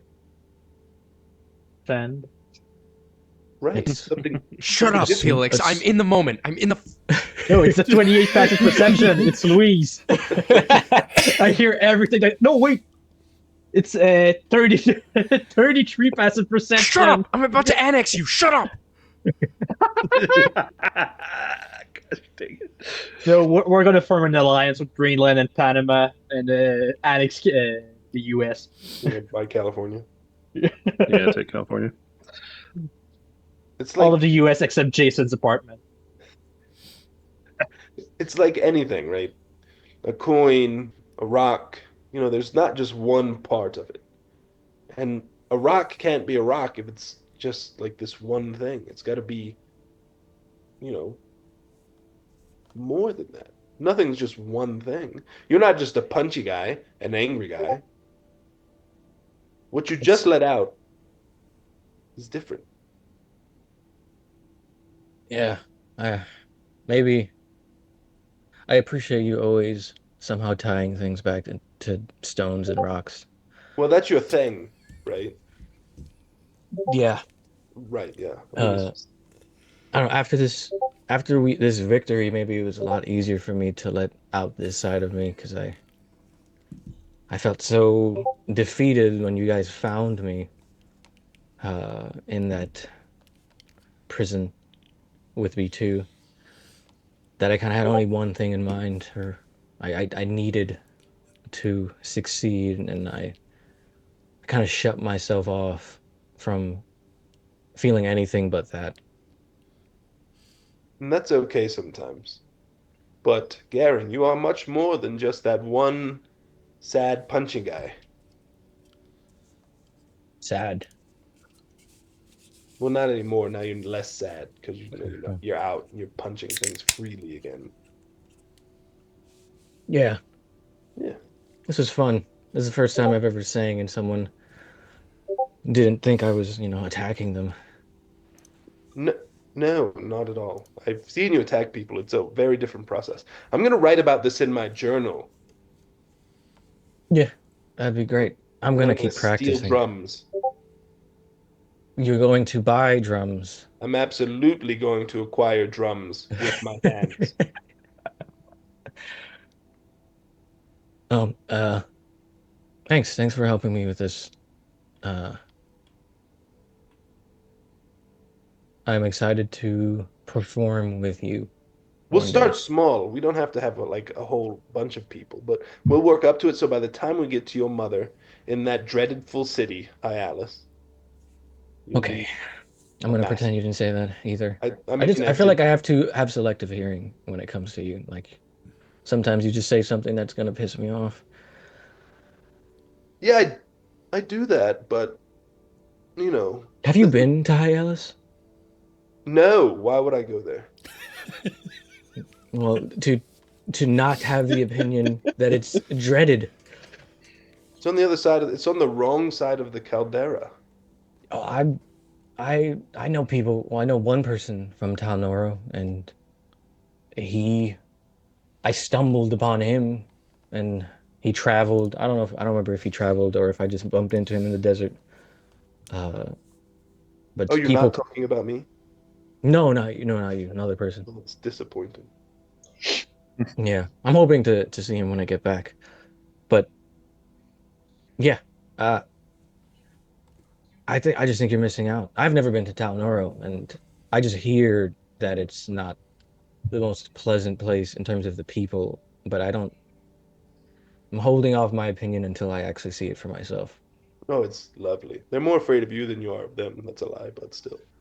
They should be though. Probably. Anyways, this was honestly great. It's fun to not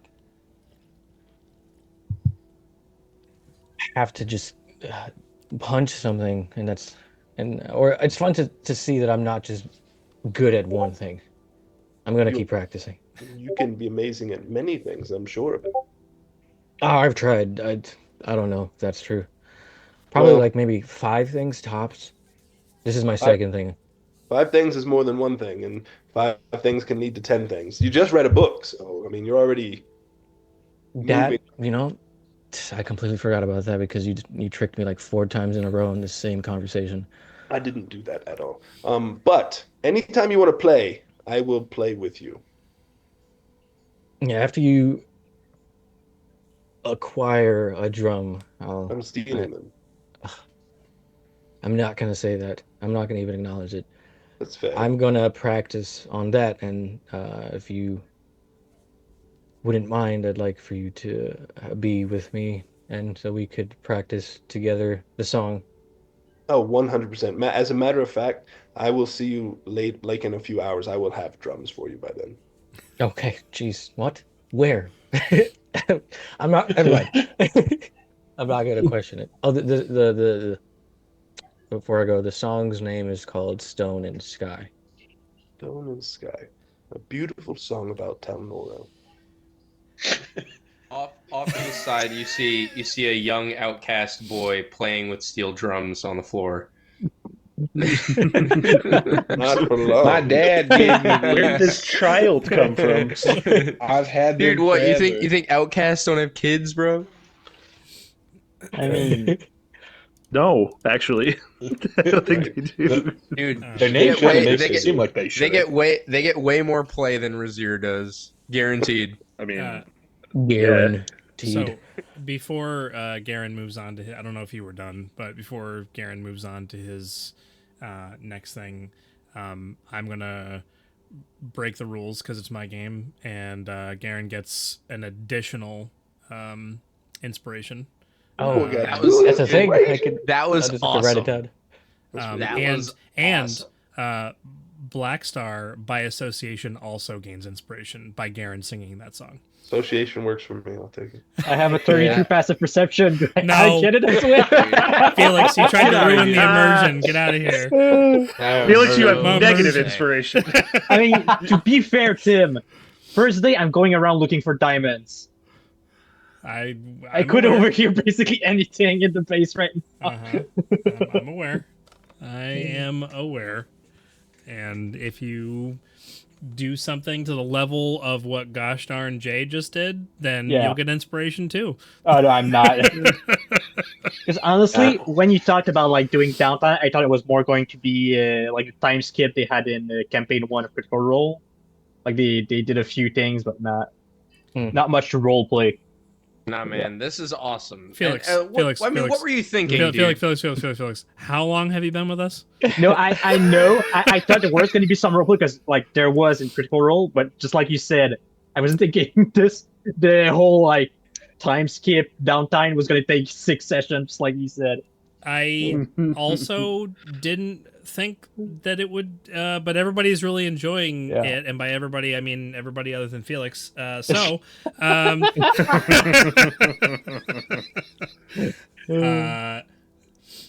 Yeah, just gonna Inspiration lets me re-roll something, right? a Just so I remember. D20 roll, Okay, yeah. Mhm. Okay, D20. Gotcha. and now you have 2 of those Yeah. for free. There's 'Cause I broke the rules. I'm definitely going to write more to that song. I just wrote that because I wanted it to be like something she sings like when I go to bed or when Garen goes to bed. But then I liked the melody so much that I just like I want to keep writing more stuff to it. Yeah. That was So maybe that's- wonderful, Jay. That was really good. That just Maybe that's what I did elevated with, this. So Black Star. I'm just gonna. You have, and I'm sorry, I'm totally taking a time away from this. I'll just take like 10 seconds to say this. you have multiple bands that you play with. You have the ability to record, right? With a band or whatever the case is. I will pay to have that song recorded. Really? Yes. I want to ask chip you to in. pay for it. I'm probably Dude. going to record it anyways for fun. No. I need that song. I'm saying you'll get it. I just won't. I won't ask you to pay me for it. I had fun doing that. That was so good, bro. I was like, Far over misty. I was like, Uh-huh. I messaged Tim saying it reminded me of Pippin's song. Uh-huh. Mm-hmm. Mm-hmm. From Lord Well, of the I'm Rings. glad you Jay. liked it. I loved it. Yeah, it was I was awesome. gonna say I didn't just like it, I loved it. Mhm. So, yep, that you need That was to electric, go ahead man. and yep. And I'll then, you're gonna send me I'll the take my recording, free and I'm gonna time. add it to my Foundry playlist, and I will play it. When That's gonna be it is weird to appropriate. hear my voice randomly. I might get someone That's else your Now you to intro. record understand it for how me then. we feel hearing your voice. Wow. All right. Felix. Let's see. That Yeah. was I'm gonna grab another easy, drink though. really quick. Okay. Well, he's leaving, so I will. Yeah, I left. While I'm leaving, I'll probably like keep humming under my breath. Under my breath, just humming. I don't know what I'm saying under my breath. Doesn't make Hum any it sense. loud. Be Were you gonna- proud. Confident. Are you gonna touch on your while you're with Black Star? Are you gonna touch on that second point, or you're gonna not do that? I might do that at a different time. Okay. Yeah. Like Yeah, we don't have. on the way back, I might because it's something I wrote down in my like quest section of things that I want to do. Gotcha.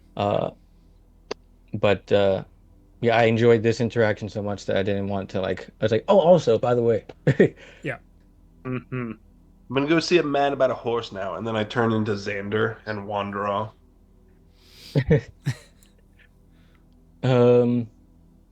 I guess I will. I hope Oh, you yeah. do, I hope you do. I hope you do the one. Yeah, I'm just gonna wait. Sorry, go ahead. I don't know which one you're. I'm not gonna tell you. There's two. There's two of them that I want to do. This was at the end of this day, so at the beginning of the next day, I want to wake up early. Well, I usually wake up early, do my exercise, and then search for different rocks around the vicinity. This will come into play like maybe at some later point. Okay. Maybe if we have dinner or something together. So to expedite this, because this should be pretty simple, right? And this is over Yeah. the course of. It doesn't have to be just one day. It could be again. Some of these activities could be over the course of the 3 days. Just go ahead and make an investigation check with advantage.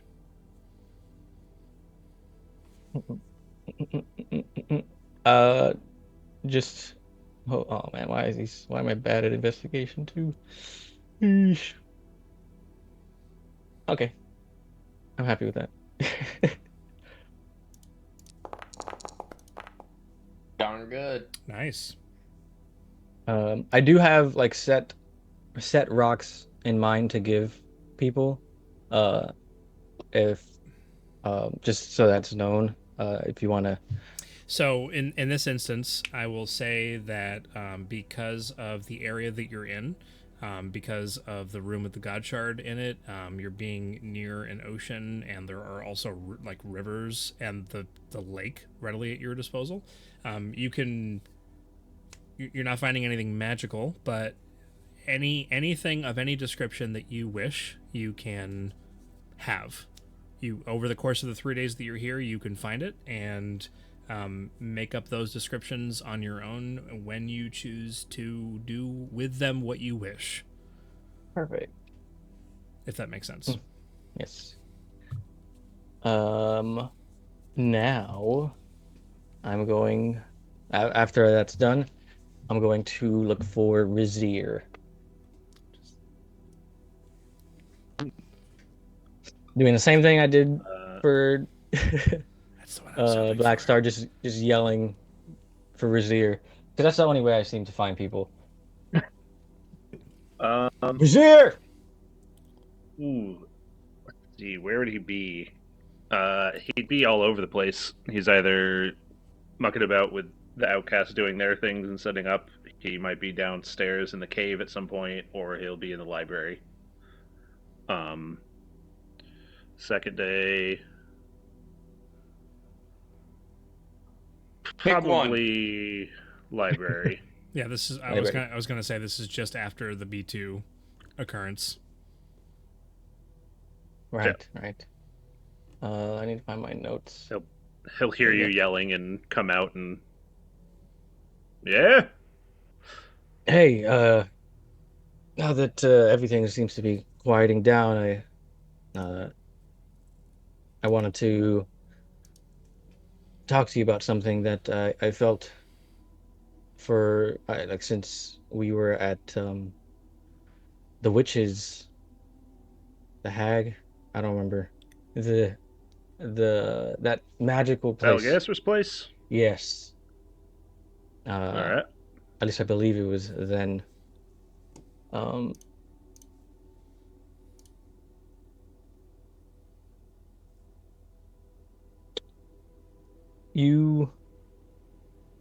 I remember that your quest started.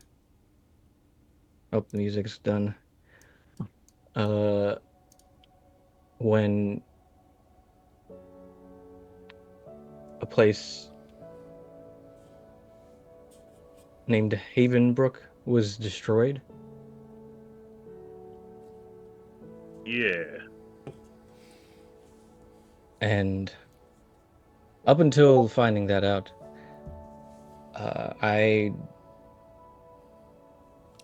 had my reservations of whether or not you were someone that I can trust, whether you really had the party's best interest in mind, or whether or not I was expecting to, turn into that old guy that you turned into like a husk that one time.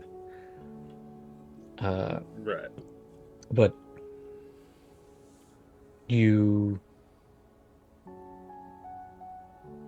I just wanted to let you know that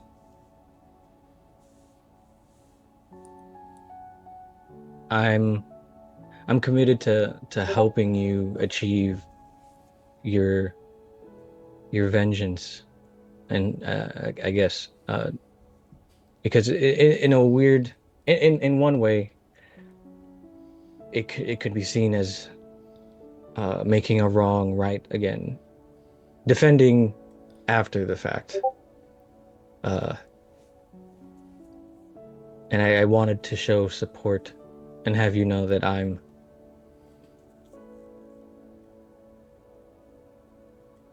with you.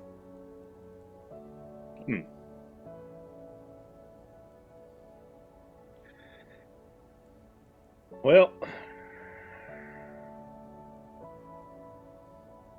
I ain't sure how to feel about that. Up until, well, then, wasn't nobody that knew my goals, my business. Always kind of a, relatively solo aspiration.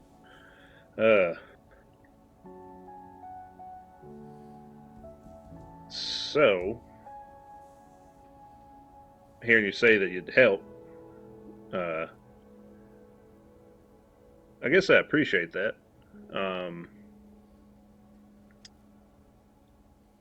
I just don't know what that entails.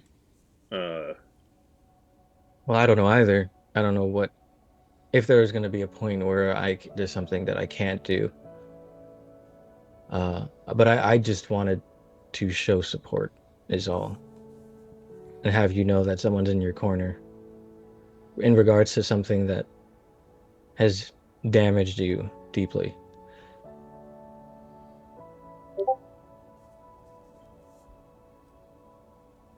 So anyone you need me to punch, or any attack you need me to be in the way of,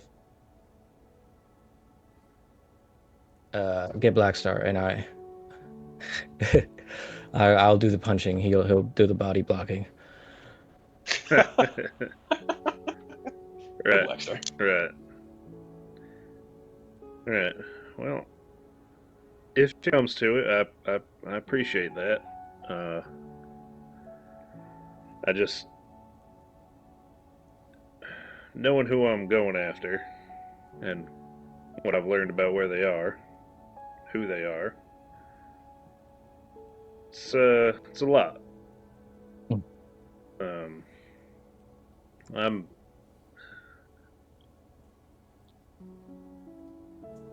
all right. You're being upfront about it. I'll be upfront as I can be. I'm gonna do whatever I need to do to make that happen.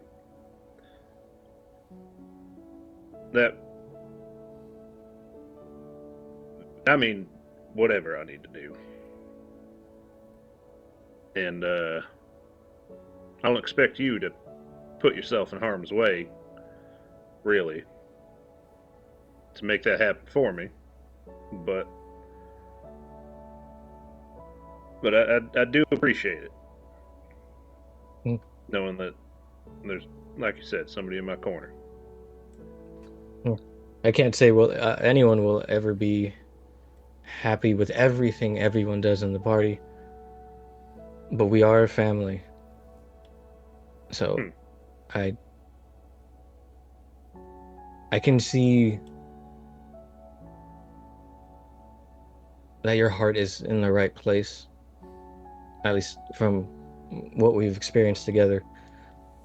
So I trust that you're doing what you think you really must have.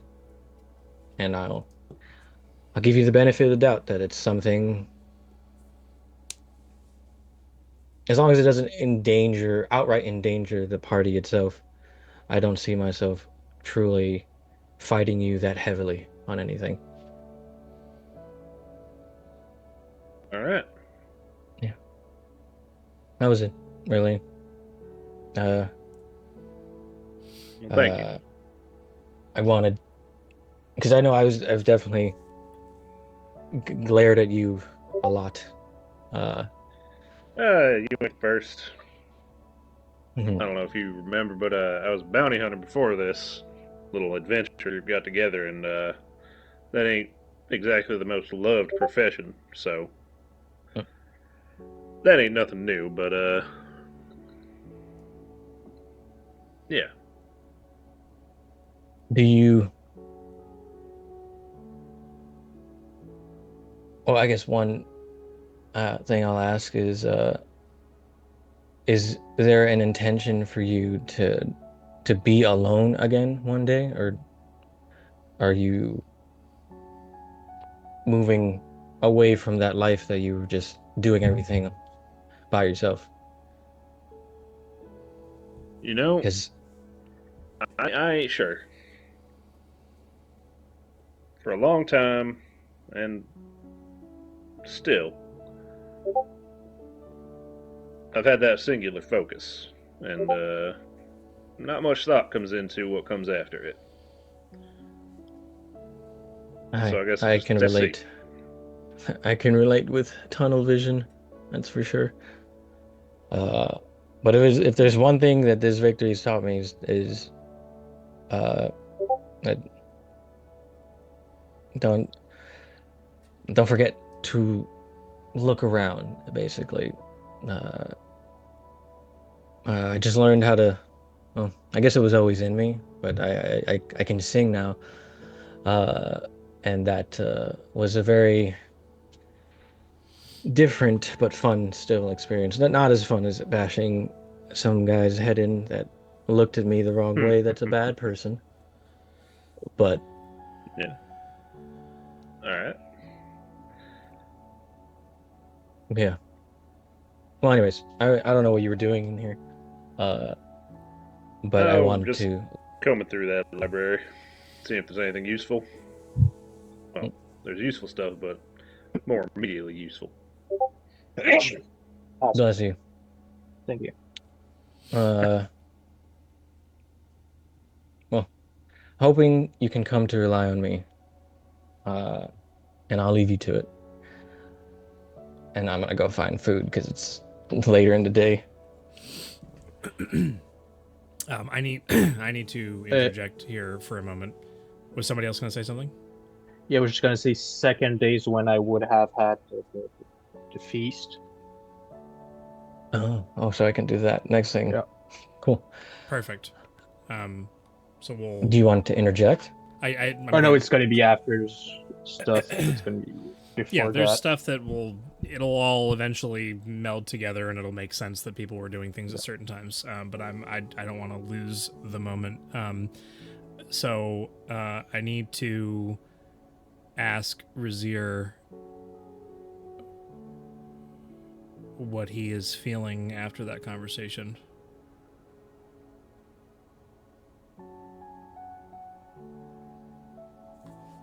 That's a secret. Well, you don't have to get into specifics. Uh, And it doesn't have to be lengthy either, if you don't want it to be. how's he feeling after that?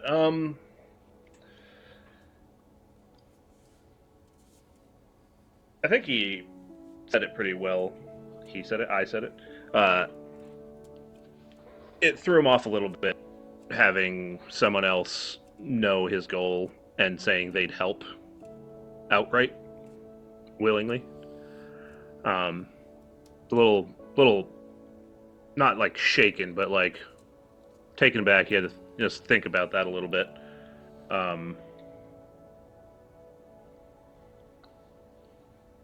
So that's kind of it as far as any internal feelings about his goals.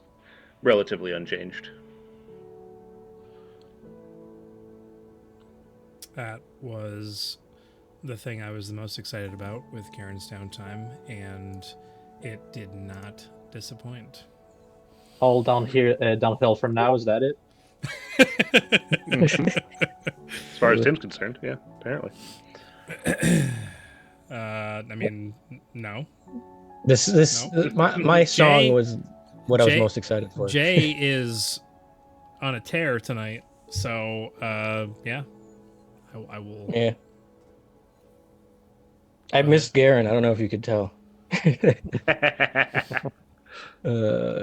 I'm writing down. I don't think any of us knew that we missed Karen as much as we did after those last two interactions.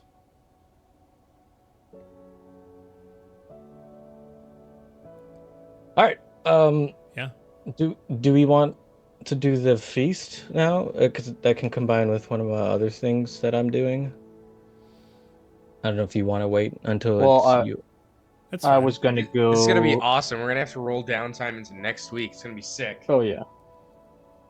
It's up to you guys. Well, for my feast, because first I wanted to go hunting. So Yeah, I don't want that to maybe force you would to help. like Yeah. switch stuff. So yeah, we can come back to that then when it's your. Well, yeah, I was gonna go Freeze is hunting next. to get the food for the feast. I don't even know if we'll finish downtime next session.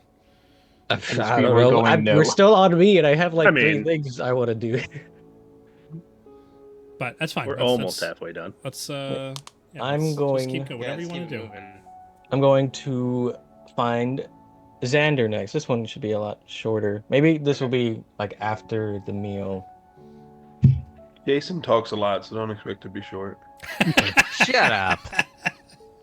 Well, this one is like, I don't know if it can be long. That's You're 38 years old bullying a 23-year-old. I hope you feel happy. I do it at Jeez, work all Forrest. the time. It's no different than that. It's fair.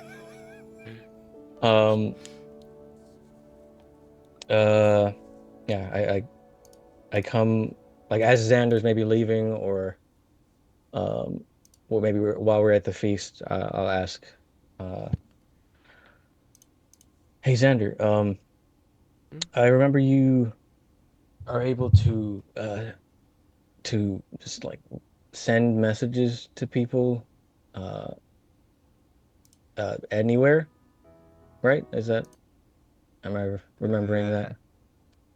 Yes, that is the case. Is there a way to do it with someone you like don't know?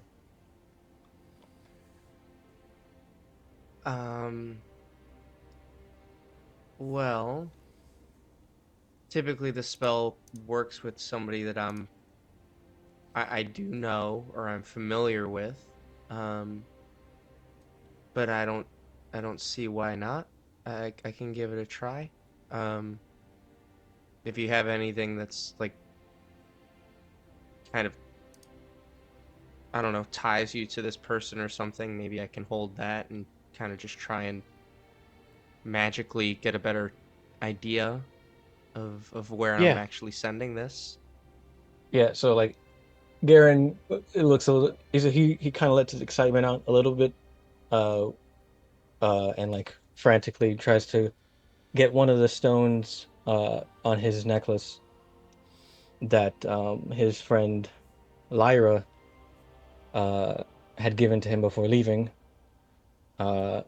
And would would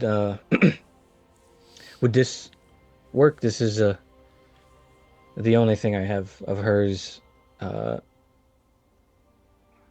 uh Yeah, since leaving I mean, Hyalus. we can definitely give it a shot. Tell me a little bit more about this person. Uh, Let me go to my notes.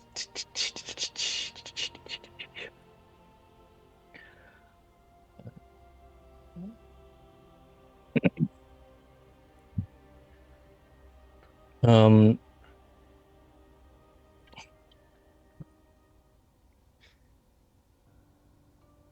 As much as you're comfortable with, just like okay. the I was better just I understand this person, the more likely it is to get through. Probably. Again, this is my first time actually sending it to somebody I don't know. Normally, I use it with my mom. But you know, we'll see how it goes. well, she's a human. Uh, she does similar things to you, except more focused on the earth. So she's capable of, I don't know, shifting the earth, making plants grow, and she's uh she has red hair, very worn clothing with a flower set on her right breast.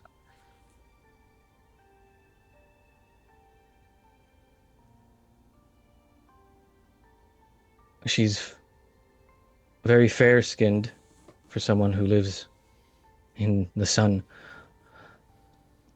And she's my best friend. Okay. I don't know if See what I that's can do. enough. And it's as good as anything. At the end of the day, all I can really do is try. If it doesn't work, we can maybe take a little bit more information, try again, and see what happens. But the best thing we can do is give it a shot. All right, I'm All ready. right. And I will go and click on my stopwatch and cast sending. Just say what you want me to relay to her. Anything. Okay. I should have prepared for this. Uh, hey, this is Garen. We, I, with some new friends, have managed to. I'm Tim, I'm just he's taking it in right now. He's not Okay. saying these words. Okay. I'll condense it. Oh, he was counting it. um, we with a couple of friends, new friends, have managed to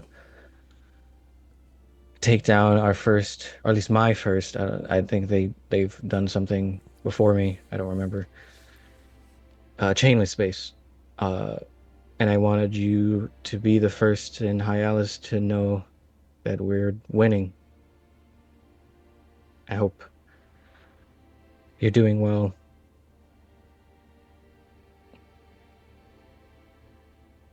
Say hi to Boulder.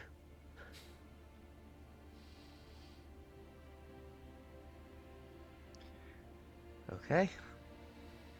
Here we go. And I'll cast it. Hi, Lyra. I'm Garen's friend. We took down a chainless base, and we are winning. He hopes you're well. Say hi to Boulder. Miss you.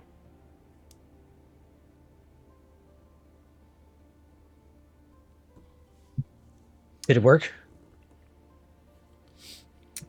I just put up my finger and I wait. It is more than a minute before you get a response. Xander, being the focused on chronomancy as he is, knows that it's exactly 93 seconds before you receive your response, which Garen is probably waiting in great anticipation during this time. The voice comes through almost as though they were talking and had to pull something away from their mouth for a second as they're responding. Garen. Huh.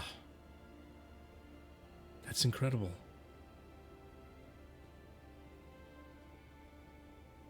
I miss him greatly. And they're responding in a way that leads you to believe that they know they only have so much to say as well. And are chewing their words.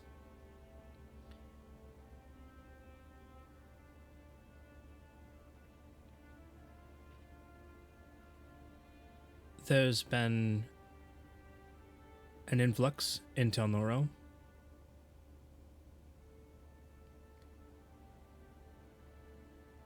There's talk of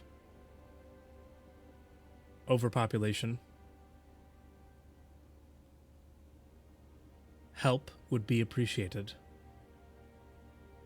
Hyalus can only do so much. I love you too.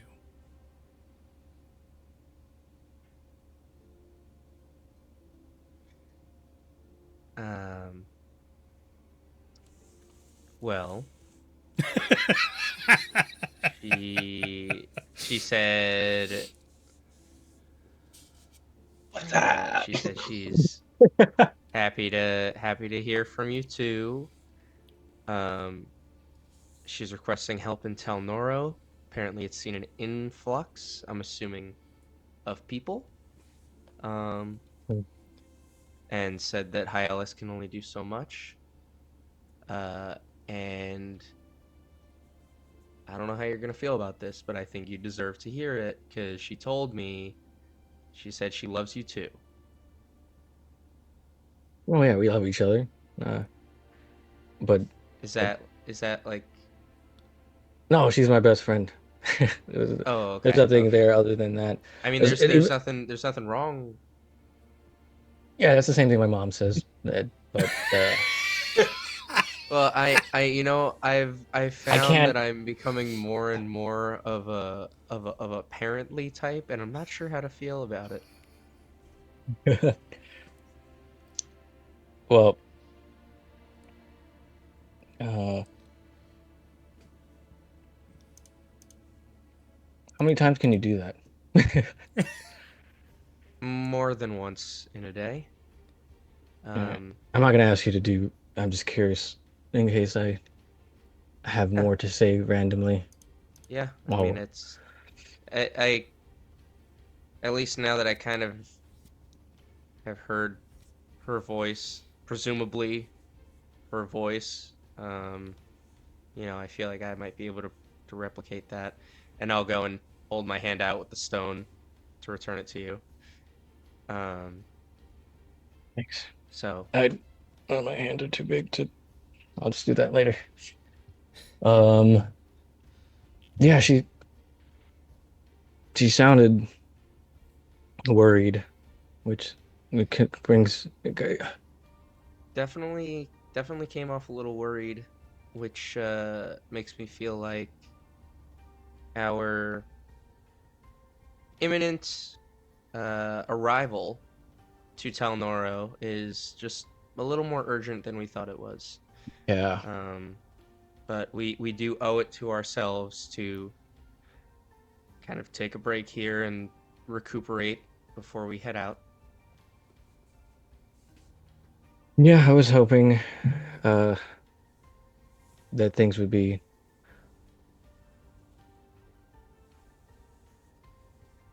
normal over there. I'm not used to hearing her so concerned, unworried. Uh, but I appreciate you doing this for me. I don't understand how you can talk to someone who's miles and miles away, but I'm not one to question it, considering that I can see miles and miles away. So, yeah, some things are just the way they are. Yeah, definitely. Look, I don't know what exactly you and your friend Lyra were working on or what kind of movement you were part of. But whatever it is, it sounds like, she's good people, and I know that you're good people, and, we're gonna get down to the bottom of this, and hopefully your friend won't be worried for much longer, because we'll be going to Black Star's home, and then probably yours. Just wait, Lyra. Trial and error is on the way. That doesn't roll off the tongue as well as I'd hope. No, I'm gonna, it doesn't. I'm gonna practice it. It's something I probably should start yelling out Yeah. in combat so people know who we are. No? Yeah. Maybe not. Yeah, no. Okay. No, you can keep it to yourself. All right. I'm gonna go out by the water for a bit and be with myself. Thanks again. Take it easy. See you soon. Okay. Byra. Done. This one I'll do later. There was another one that I saw that I wanted to do.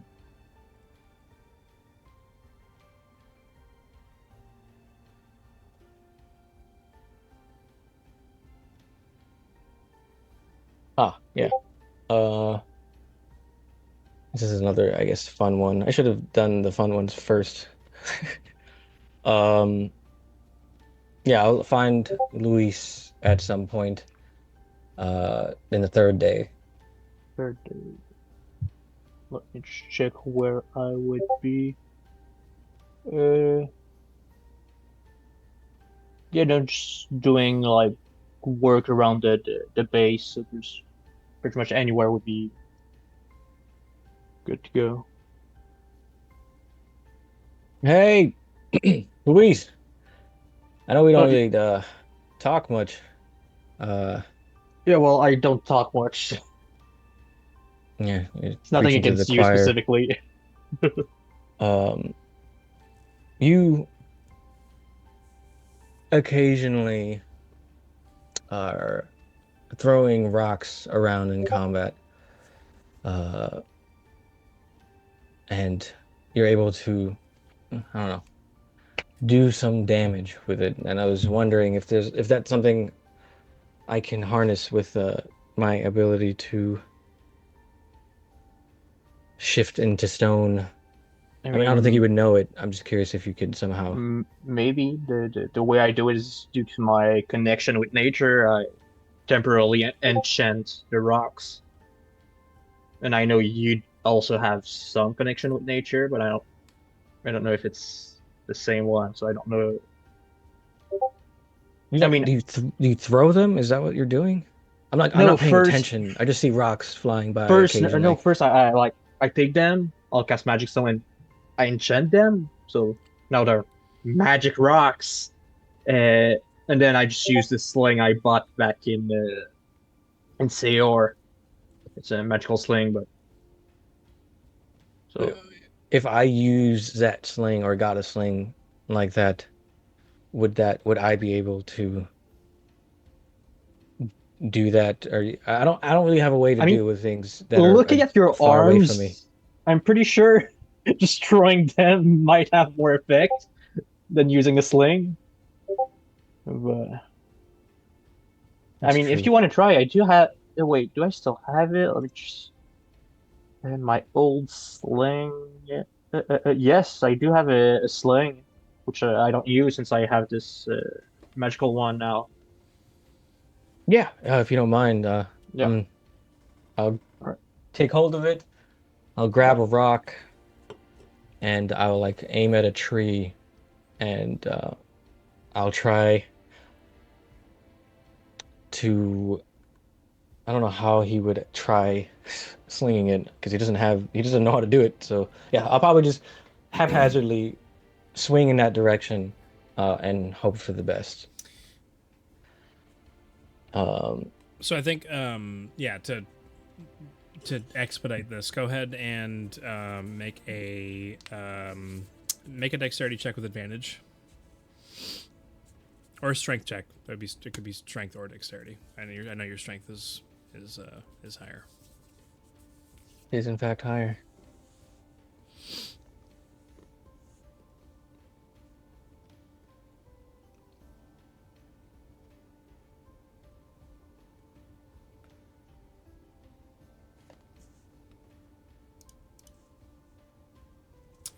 Yeah. You're what were you aiming for again? It was just a tree that I saw around. There was a lot of trees, but like in the fortress, I guess a tree that's there. Hopefully that's not the living tree. I don't know if he's still around.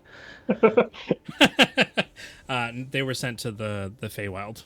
Yeah. Okay, yes. Yeah. Yep, through the portal. Down in near the guard shard. Yeah, so the rock ricochets off the tree. You successfully nailed it. Oh, that was a lot easier than I thought. That's all you do? Yeah. Okay. Can I keep this? I mean, yeah, I'm not using it. All right. Now hopefully I can do something to people who are flying that I can't reach. Or maybe I can throw one of you guys to them.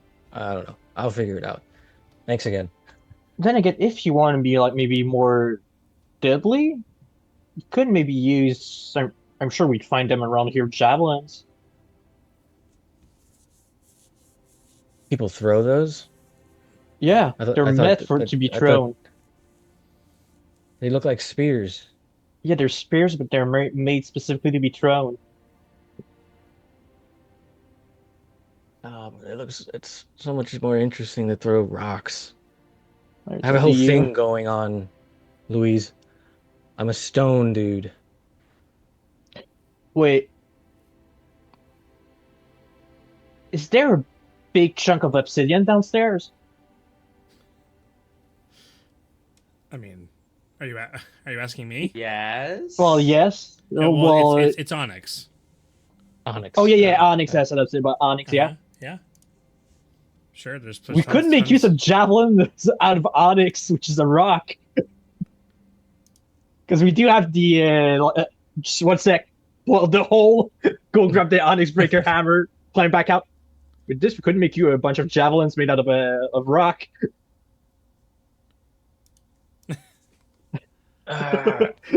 You should talk more. You have some fun ideas. And I guess I will. Yeah, however many you would allow me to, like pieces of just sharp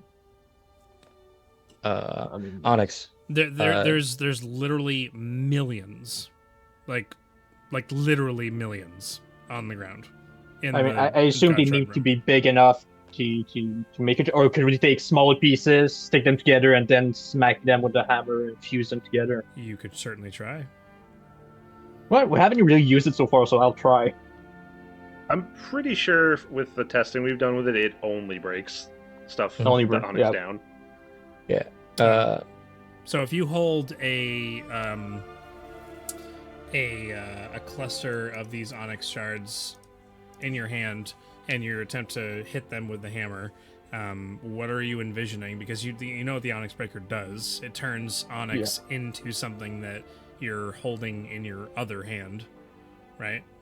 Yeah, then I guess I'd look for a javelin around the base or something that could be used as a javelin, like a throwing weapon. Okay. So to find a javelin, you hold it in one hand. You arrange a pile of onyx shards, and you strike it with the Onyx Breaker, and there's a ripple effect as it breaks outwards, and there are at least 300 miniature javelins on the ground. Like little toothpicks that are in the shape of a javelin. Yes. Yeah. Did it work? They do not function as regular javelins now. Maybe if you were like this tall. That's not gonna do some damage. Yeah, and that was with the smaller pieces, right? Yeah. Yeah. If I go to a bigger one, I'll try again. Yeah, there's tons of large shards out there. Yeah. No roll necessary. It does what it is supposed to do, and you're holding a javelin, and you try to find a piece that's like, of a similar size that would make sense.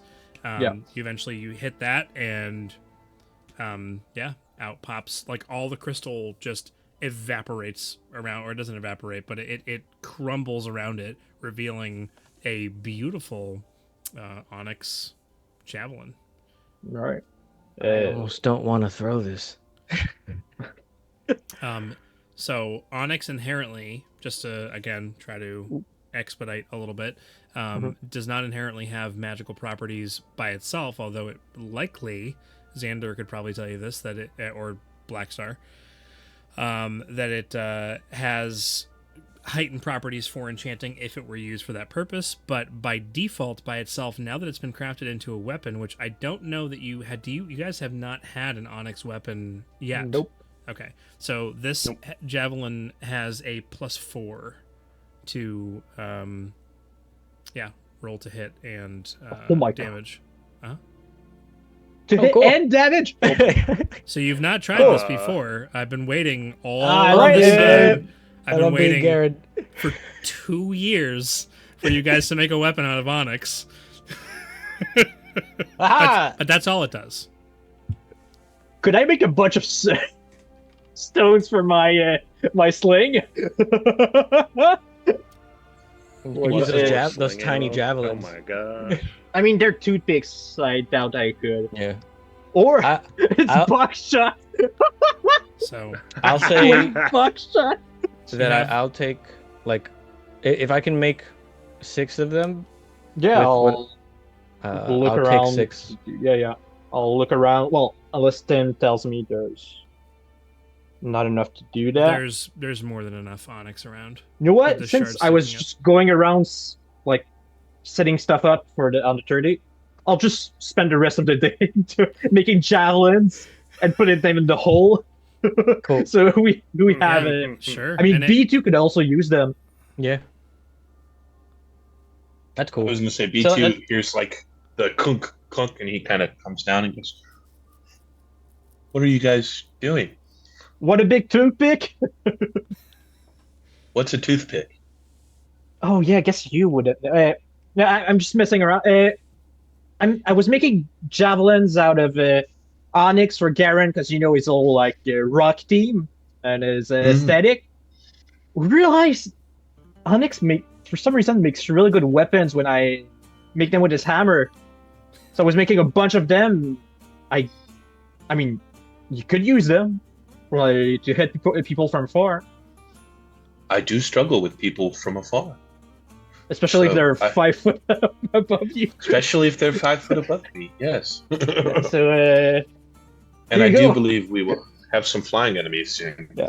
He'll take some. They just kind of, even though they're rock, I feel like B2 just has like a metal like thing that kind of just clinks onto them.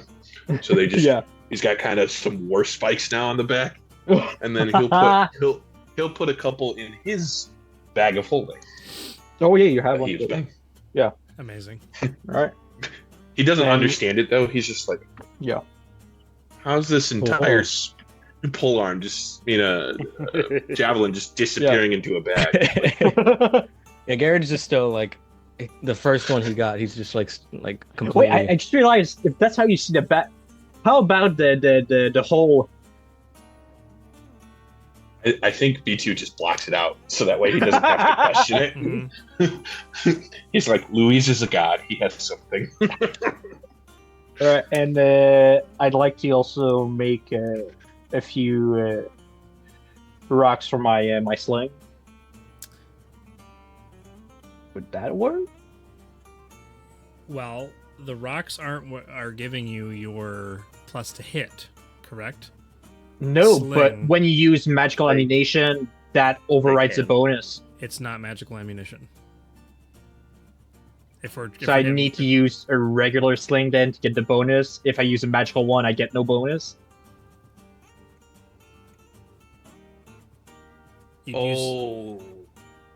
You'd need to use an onyx sling to get that bonus. It's the weapon that's giving you the +4. Yeah, but let's say, like with the javelins, I know they don't have the rules for they don't have it in the fifth edition, but there's a how do you call it? Anyway, like a lever you can use. Like you have the javelin like that. Use the lever to give you. If you use that instead of the destroying the javelin, then you get the bonus, but you wouldn't get it. So, I think I kind of understand what you're saying. All that I'm going to respond with is, I want the whatever it is that's made of onyx, so as not to completely make something overpowered and broken. Is that if you want to make something out of onyx, if it's a weapon, it's going to give you +4 to attack rolls and damage, right? Yeah. If you want to make a sling out of onyx, then you'll have that benefit, but I can't allow the ammo in your sling to get the effects that the sling itself has if it's magical, right? Like the super bonuses, and then also +4 on top of No, that. I wouldn't make an onyx sling anyway, because like I said, I mean, with that magical, is how magical ammunition works. It adds the two together. I'm pretty sure you just like I got the higher bonus to +3. You have a +3 bonus to attack and damage rolls made with this piece. You typically just have limited amounts of that ammo. Yeah. So it's like for a minimum amount of attacks you have. Just it's a better attack. Okay. All right. But I think that's very busted. It also does specifically show once it hits a target, this ammunition is no longer magical. So it's like it's definitely a one-time use. Okay. So here's what I'm going to say, and this will be on recording for later. Is you can make the onyx is not magical, but what you're asking for is something cool, which I think everybody should be able to have something cool. You could make one piece of this ammunition per day.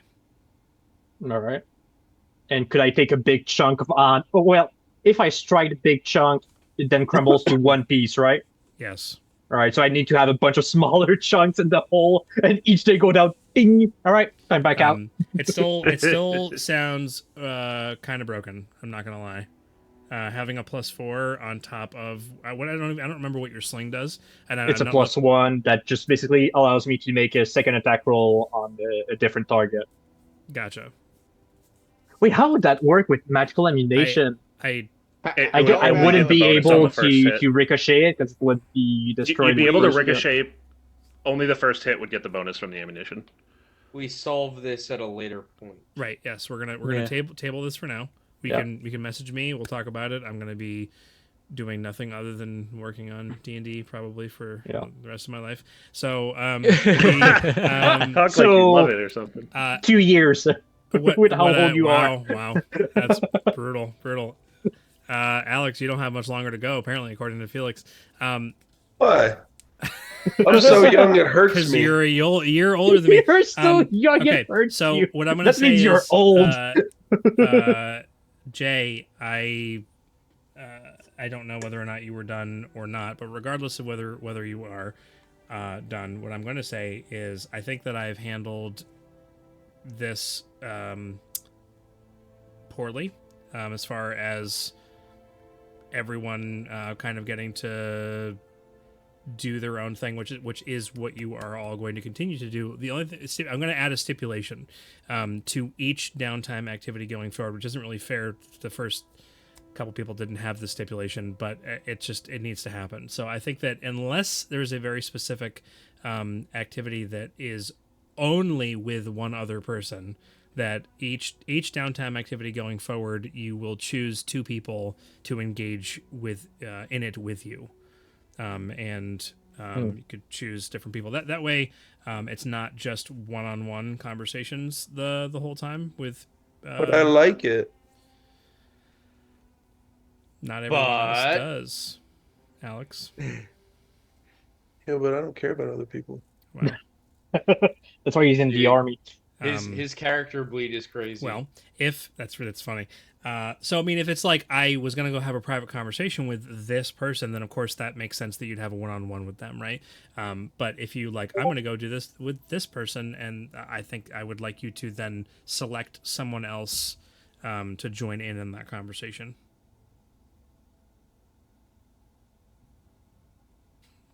Well, I'm done anyways. That was the last Oh. thing. And Okay, really? yeah.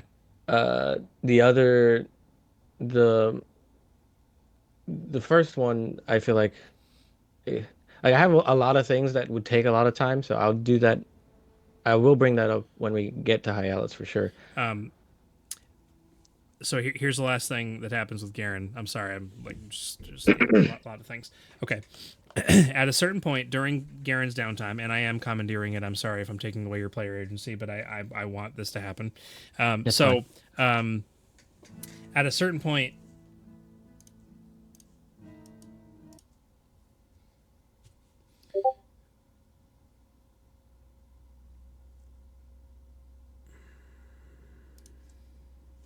can I use this? Yes. At a certain point, Garen is throughout the days, and you can expound on this later, Jay. Throughout the days, Garen walks through Anaria's Watch and just glances down at the glyph on his arm, just contemplating it. Occasionally looking up at the God Shard, occasionally standing out in the sun, gazing up as the clouds float by and the birds are flying in the sky. Razir or Louise or Blackstar or B2, Xander could be heard at various intervals as he walks the halls, just occasionally tapping on the glyph.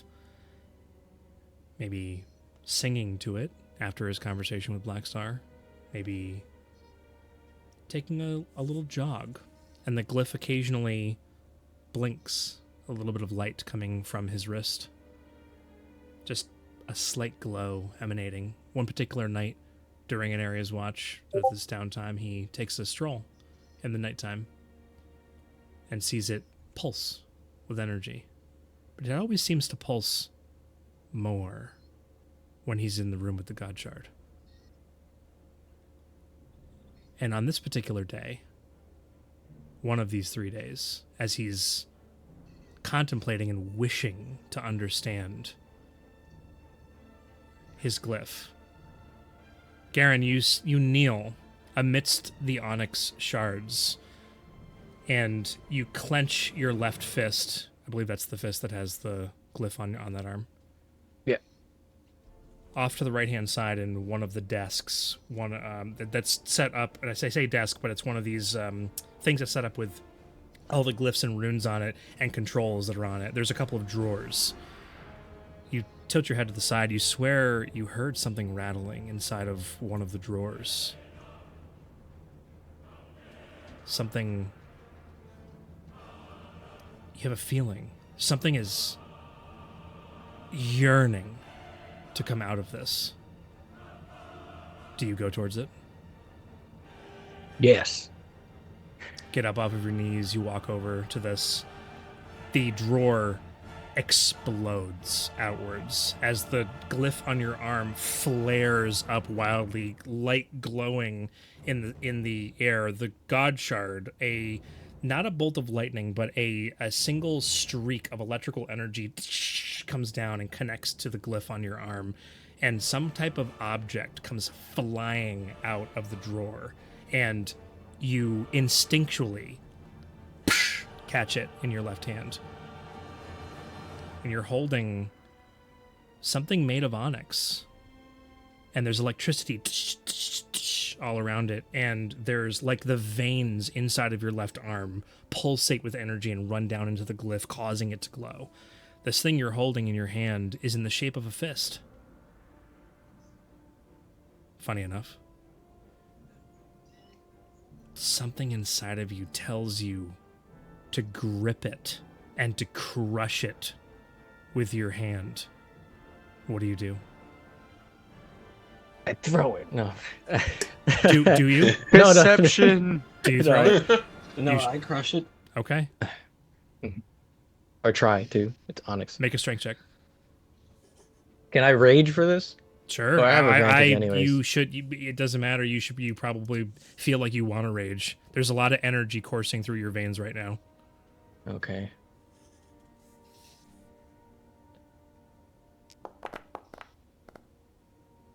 $21. You crush it. Did that sound come through?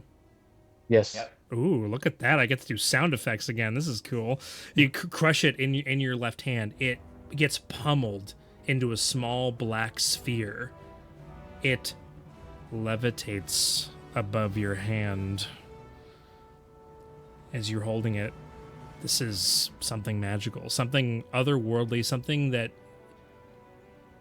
is something like what Xander does, but it's different in its nature. You feel a connection to something higher. You look at this sphere that you've crushed out of this fist in your hand and will it forward. It kind of bounces slightly out of your hand about 3 feet and then retracts back to your hand. The glyph glowing a light blue color on your wrist. Kind of like it won't leave my hand. What do you do? Can I try throwing it as hard as possible? Yes. Well, first I'll go outside. Yes, you may. And then I want to do that. Well, you're in the giant room with the God Shard currently. Oh, okay. Do you Continue, would you like to go to the edge of the cave mouth and look down towards the ocean and throw it? Or would you just like to throw it from where you're standing right now? I didn't want to throw it indoors, so if anything is slightly, I can throw it because I imagine I'm going to throw it very hard and it's just going to go flying. So I want to do that with reckless abandon. So yes, I'll do that since there's an opening. You make your way to the edge of the cave mouth, looking down this beautiful day with the sun reflecting off of the waves in the ocean hundreds of feet below you, and you hold this levitating orb in your hand and you cast it outwards. It flies out and away from you. 10, 20, 30, 80, 120. I can't see it anymore. Yes, you can. You can see a mile away. All right. Yes. All right. And it hovers for a bit of a moment and then comes flying back towards you. But in the Mjolnir. On there's a small bird,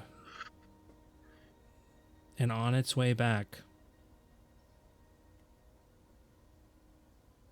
it clips it, causing it to lose a single feather as the orb returns to your hand. I'm probably like like seeing it come back. I was probably anxious that it's gonna like just slam into me, so I like preemptively prepared to like defend myself. But you said it just stopped. You're able to catch it whether you wanted to or not. Something inside of you has caused this to happen. It's an instinctual thing that you've caught this. This is, and as you catch it, some of the onyx falls away and it returns to being in a fist, and it lightly falls into your hand, and it's just a piece of onyx shaped like a fist. Okay. I have a Garen just question. became the best shot putter. So I have a question for Garen. And again, in an effort to expedite, I just really wanted to do that. Do you tell Xander about this? Absolutely. Or Blackstar, or anybody who's more arcane with affinity. Razir, I think that's the three individuals, right? You do. Okay. I trust, or I feel like I'm closer to Blackstar, but I always immediately think of Xander when it comes to like trying to understand magic, or something that's like, especially since he's the first person to explain my glyph to me. So I'll probably go to Xander. So in this particular instance, I'm going to take a creative liberty and say that everyone, I don't care what they were doing, in this particular moment, when you choose to go and share this with Xander, unless you don't want everyone in the group to know, which I'm assuming you do, is there, and you go and share this with them. Again, in an effort to expedite, Xander, I'd like you to make an Arcana check. We can get to the RP here in a second. Ew, total 21. I might honestly re-roll that. That was kind of Razir disgusting. and Blackstar as well. That was gross. I'm Heck re-rolling yeah. That also sucked. I give you inspiration, PT Dubs. You're giving Xander inspiration? Yeah, I can't give it to myself, but I can give it to him. Oh, I see. Okay. Big inspiration. Okay. It's the D8 now. The D8. Nice. I didn't know that. I wouldn't have re-rolled probably. Okay, so total 24 then. Is that right? Yeah, 24. Okay. Oh, wow. What a flex! Garen should have went re-rolled to Blackstar. I wouldn't have re-rolled if I had known I had inspiration. Xander and Razir, everybody, and Louise. Obviously, you guys just had this conversation about throwing rocks, right? And it's kind of hilarious at this point that this is happening. This isn't even about the item that he has. This isn't even about this thing specifically. It's that something about the God Shard and his being in close proximity to it for a length of time has caused something to activate. This fist was constructed out of onyx, and that's whatever. Louise is going around making all kinds of things out of onyx with the onyx breaker. There's something about the glyph, and Blackstar is the one who makes the connection because of your natural 20. There's a connection. Xander makes the connection that there is a relationship between onyx and the technology of the ancient technology that has been talked about, whether it be Solium, the puddle jumpers, technology of old, right? There's a connection there. Blackstar is the one who recognizes that the glyph on Garen's arm has something to do with controlling it. This has something to do with controlling that. I didn't pick up on that actually. Good. I good know. shout. I mean, this is beyond your scope at this point. It's okay. I would have gotten there eventually. I know. I believe Fighting you. words. I believe you. I look at Razir. Right. I mean, if you can throw that thing out and it comes back, that kind of makes sense. It's some kind of control thing. I don't even feel like I'm doing anything when I do it. It just comes back. It's it's an innate ability that you're meant for it. Well, that takes I care of have the more issue you were questions worried than about. answers. That's for sure. Yeah. Maybe this is nature's proof that you are on the right path. This is part of your journey. Man, it's been a great 3 days. That's all I can say. It seems like you've really come up in the world. I wonder. Well, I'm gonna definitely spend some time with it. I don't know if there's any more you want to look at it, Xander, or I guess Blackstar, since you seem to understand it a bit more. No, I got lucky. Xander's much smarter than me. Okay, I get that. Write that down. Write that down. I look Yeah, at Razir. I definitely want to keep messing around with this. That's for sure. I'm gonna prestidigitation a stain on Black Star's shirt. Oh, no. Xander, fix it. Xander. When I'm trying to post text to the loot chat, it is posting it as an image, and is there a way that I can stop it from doing that? That is weird. That is weird. I have Don't post it never as heard an of that. image. Yeah. Let me see. Oh, there we go. Fixed it.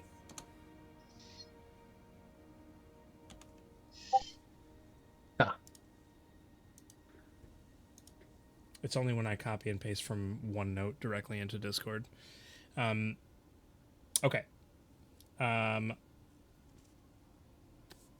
I would like Louise to get in as much of his downtime as he would like before we call it quits tonight. Is that cool with everyone?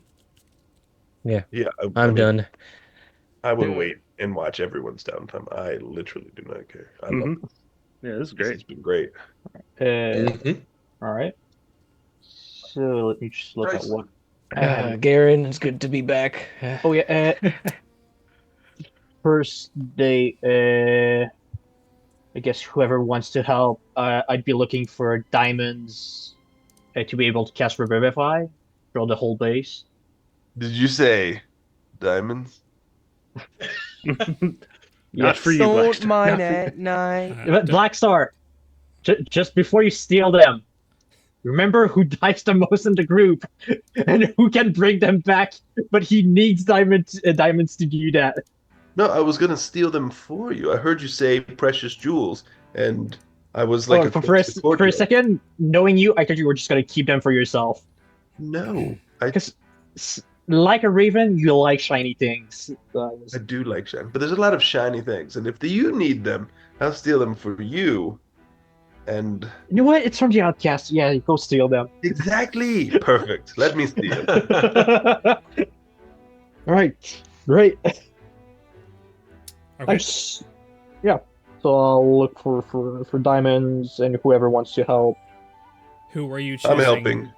Whoever, I'll besides mention it to Blackstar? everyone as they're going throughout the day. If I pass them, by the way, if you find diamonds, give them to me so I can cast Verify. B2 will help, just because he's always happy to help.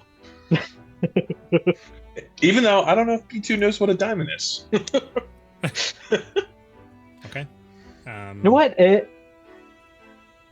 Bring any rock that looks shiny that isn't like onyx. You know what onyx is? Any shiny rock, bring them to me. I'll tell you if it's diamonds. Otherwise, keep them. Okay. All right. Louise, I will let you choose who you want to make an investigation check. Well, Black Star said he was going to help me, and I'll go Black Star and B2 since there were. Yeah. And myself, of course. Mine is +7. Mine is a big old +0. Oh, shame. Let's So go. Black Star is rolling with advantage. Yep. So investigation, right? Yep. 17. Oh yeah, I beat Black Star. Hey. Oh yeah. Okay. Oh, you beat us. You have advantage. 19. Maybe on that 20. Ooh. Roll again. I hope Come you're on, rolling not 20, not 20. I hope you're rolling that 20. Nope. No. 19. All right. So we both did better than Black Star. Who has a +7? Let's go. Okay. Black Star is distracted by the thought of diamonds and is more excited to look for them Makes sense. than actually looking properly. Yeah. So, this is the following day, and I prepared Louise's stuff first. It was the first one that I worked on. Anyways, there are a lot of outcasts coming to the base. It's not just the group that helped you. It's not just a couple trickling in from the woods or from additional puddle jumpers arriving at an area's watch, but there are a large group of them just migrating from somewhere. They've gotten the word, and the day after an area's watch falls from the chainless and is now in your hands, there's a massive influx from all over the place. And you learn that there are many other outcast bases out amongst the Radalath Isles, and they've heard, and this is now been declared as the HQ for the outcast, as much as it is owned, as that conversation did take place, it is owned by Trial and Arrow. It is under full management of the outcast. And all the leaders of all of the other bases amongst the Radalath Isles want to come here because this is obviously the biggest and most glorious place. And Captain Adamar Ranvarez is declared he was already the loose head of the outcast of all the Radalath Isles, but now he gives a big speech.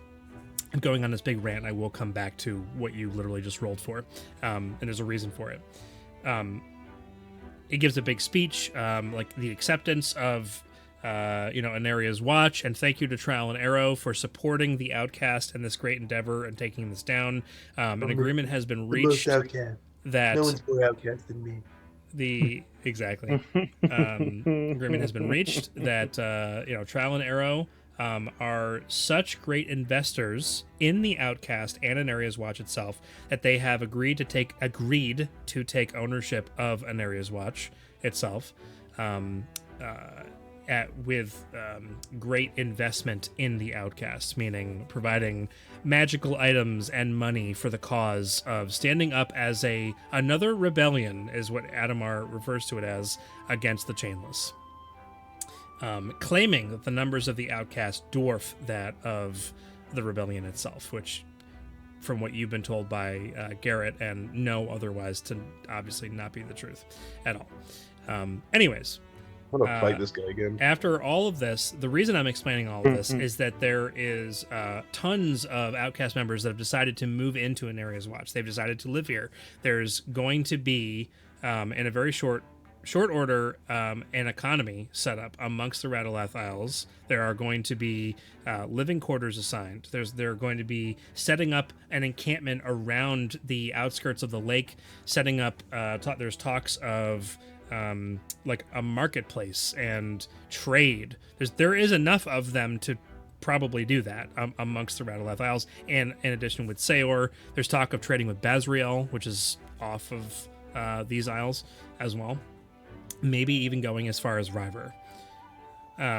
So, that all being said, there are a lot of people, and there are a lot of people putting their hands on a lot of things inside of Anaria's watch. So, while you do not specifically find a diamond, the group does not, You notice, especially with your passive perception as high as it is, that there are at least 2 that are found, but they're not given to you. They're taken by members of the outcast. Is there something that you'd like to do about that? Obviously, I'll go talk to Black Star. Okay. How is that even a question, them? I've taken away enough player agency tonight. I don't want to leave it in your hands to make your own decisions. Hey, Black Star. Yes. I'm sure you've noticed all the outcasts coming in, right? Oh, yes, it's been lovely. And a few of them have something in their possession which I feel like would be better in ours. Remember what I told you about yesterday, the diamonds? Oh, yeah, I didn't find any, though. Yeah, neither did I, but I saw it. I'll point out whoever it is I saw has it. I'm pretty sure those guys have some. That they don't want anymore? I assume so. They're flaunting them openly. I'm sure they're wanting for someone to steal them. If they didn't want them taken, I wouldn't be able to get them. Exactly. I better go see a man about a horse. And then I'm going to turn into an outcast. Uh-huh. And I walk up. All right. Give me 2 sleight of hand checks, both with advantage. My favorite thing to roll for.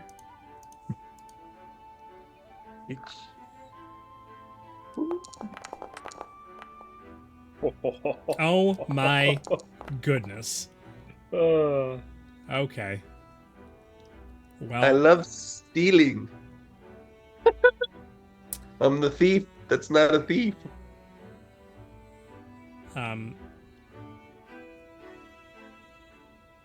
Briefly tell me how it is that you snag these off of these people. Are they standing near each other? No, they're 2 different people in different directions. So it's going to take you a little bit longer. But okay.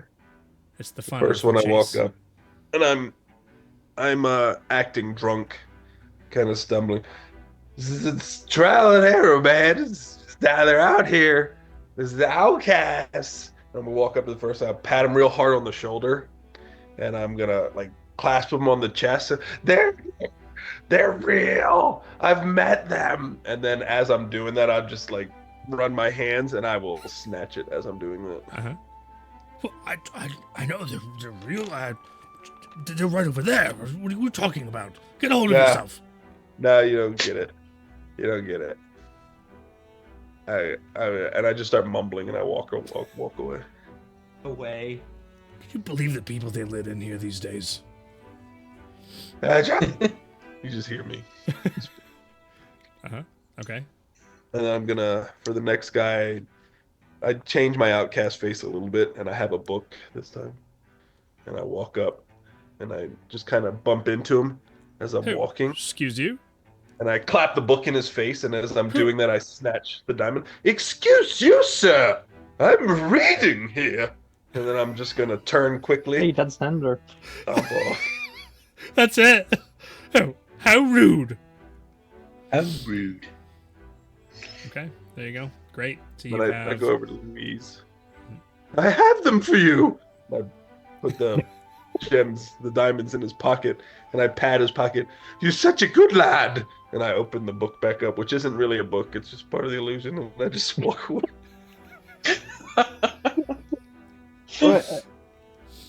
Hold on. Great. And I'll look at them.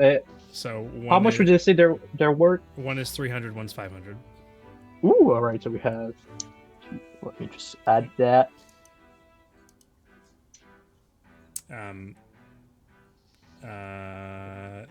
The other 2 who rolled, you find amongst all of your searching, a pile of gems in a sack in a location, and then throughout, like strewn about the ground, And maybe next session, or maybe the session after, or the one after that, we'll take care of the slime room. But at some point, you do locate one worth 150, and then another worth 250.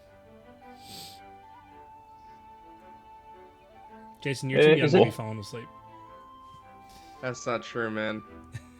I've been falling asleep at this time for a long time. Quick question, Tim. Would it be alright instead of having all those with a different price, I just do like 4 times 300 since it adds up all to 1200? What are we talking about here? The diamonds. There's a diamond worth 300. Yeah. And a diamond worth 500. Yeah. Well, you said 250, 150. I said that you found gems. Oh, gems. Worth all right, yeah. Like gems, like a collection of gems. I was worth I was 150. confused about that also. I thought you meant and 2 then more diamonds. a collection of gems worth 250. All right. Are you writing those down? Sorry for that confusion. Who found which? Because I told B2 he'd keep his. I'm guessing he found it 250 since he rolled higher. B2 found the 250. Yeah, all right. I think B2 got Blackstar to help him steal because he always wanted to be part of one of Blackstar's like heists. He's like, can I be included? And I think B2's just a distraction because he's not stealthy in any way. Hello. Of course you can distract them. Go stand over there and look metal. Look metal. It's funny. Some of the outcasts do come up to B2 and like just without asking any questions come up and like knock on the front of your chest. They're like most of them are shorter than you are. They just come up and knock on the front of your chest like kang, and they're like, can I touch your Adama? Is that you in there?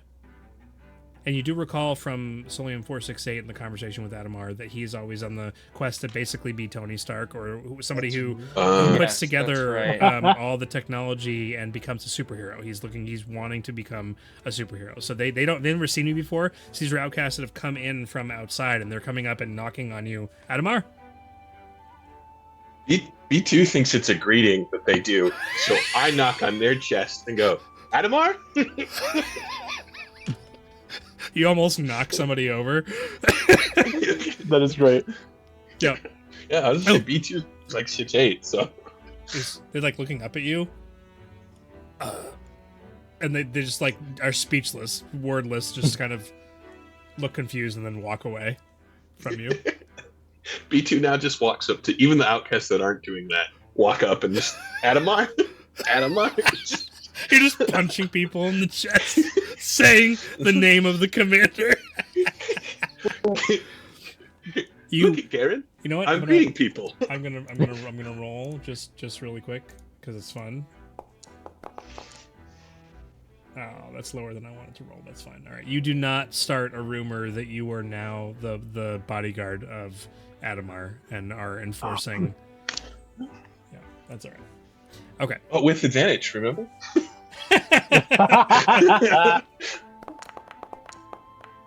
That was almost a natural 20. That's fine. All right. Oh, does Adamar have a new bodyguard? Did he create that? Did he find that? Did he put that together? Is he a mad scientist? Oh, no wonder they chose him to be commander.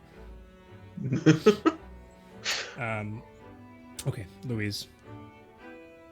Yeah, second day I would have gone hunting with. I would have talked about it the day before, so whoever wants to join, either our group or the outcast, just so we have more food for the feast. Mm-hmm. To celebrate us taking Nari's watch. Sounds very mundane. Count me out. Yeah, figures. Xander had said he wanted to go hunting with Louise. Yeah. I mean, maybe for cooking later, because we'll need a lot of fire depending on how much meat we have, Blackstar. As long as you don't burn it. Or you eat the parts that you burn. I'm okay with either of those things. The slow smile that came on Alex's face was burn something? Okay. So, Okay. whoever wants to go hunting. Right, who else is going with Louise? Me. And besides Xander, Where did he come from?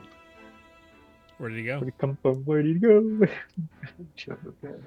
Nobody? I think this is. I think. All Well, this. I think this is the part where B2 and Darrow went off to himself. So Right. they could I'm gonna maybe go with them, find him in but the I'm not woods. actually hunting anything. I'm just Gathering tagging sticks to along. burn, is that it? Yeah, hmm and then playing music every once in a while. So you're going out with them. Gotcha. Okay. Yeah, but I am not hunting. I will not participate in that. All right. Louise, give me a survival check Yep. with advantage. We're outside of the range of You the. are, the- but Xander and kind of Blackstar are helping you. You So- have inspiration from me. Right, and that's a D8 now, right? Rectamundo. D8, baby. Ooh, just one. All right, so 26. 26. There are a number just of different kinds of wildlife out here. Game that can be hunted. The biggest and most impressive thing that you manage to bring back, and the reason that this happens, is you see a large white flying bird, just like the one that got taken down by one of the lasers from an area's watch when you were approaching it, and you managed to catch one because it is frightened out of the sky by Blackstar. And the reason it's frightened out of the air by Blackstar is because for the first time, someone who has been silent for quite some time, all of a sudden, Blackstar hears Blackstar, Blackstar, and there's a gout of flame that comes just from Blackstar's hand, unbeknownst to him, up into the sky. And it You're frightens done for the bird. cookie, Blackstar! It frightens. It doesn't hurt the bird. It frightens the bird, and it heads in the opposite direction. And you manage to, yeah. How do you take out this bird, Louise? Use my sling, my 2-bird sling. Your 2-bird sling. Yeah. You did roll a See, 26.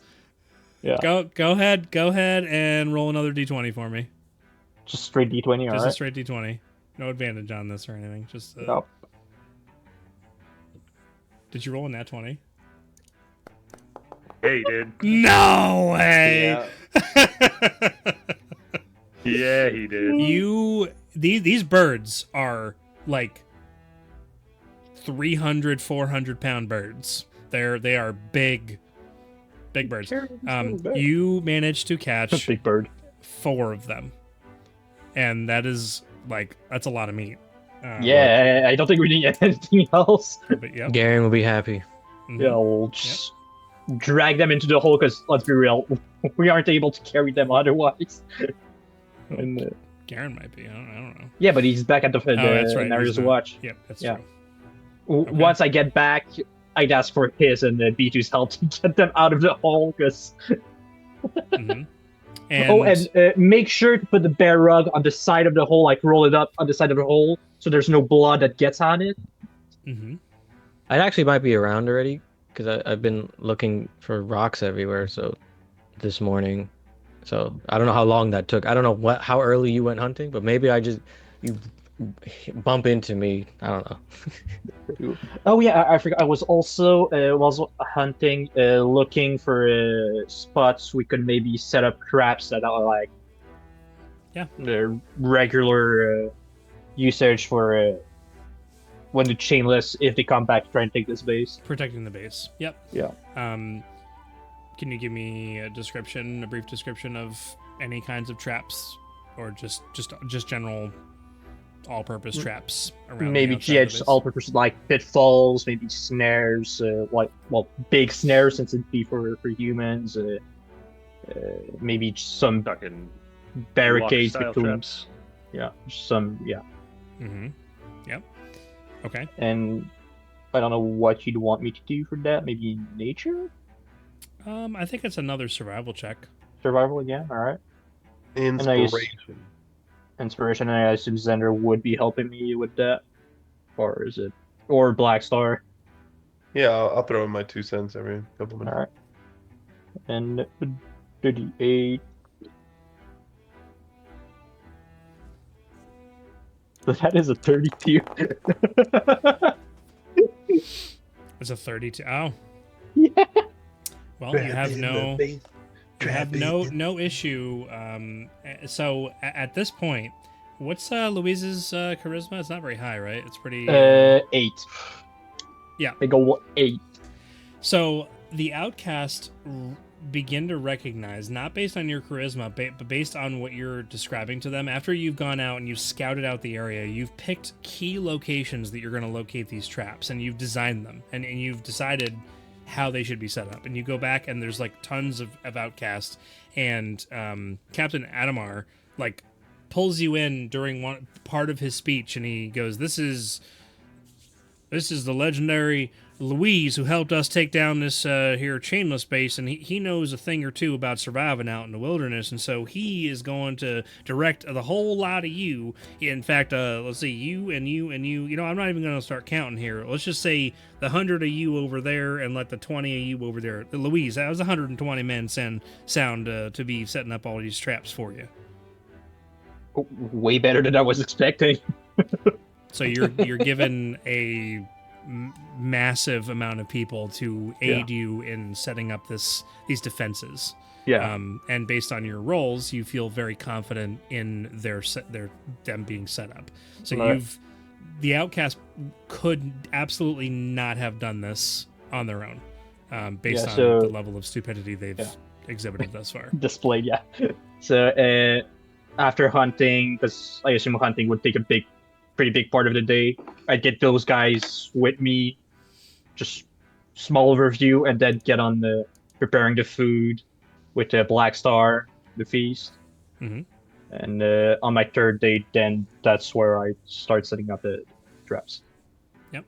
So, you know, we're not going to diminish this massive feast that's put on for everyone on the second day. If we need to come back to that, maybe somebody else's event, something they're doing could take place during that, so we could kind of embellish that, because I really like that idea a lot. We don't have to do it tonight, obviously, but we want to come back to that. So we could also start with that next time. We could, yeah. Because from me, that's it. Like I said, my third day is setting up, helping set up the traps, and that's it. So yeah. Okay.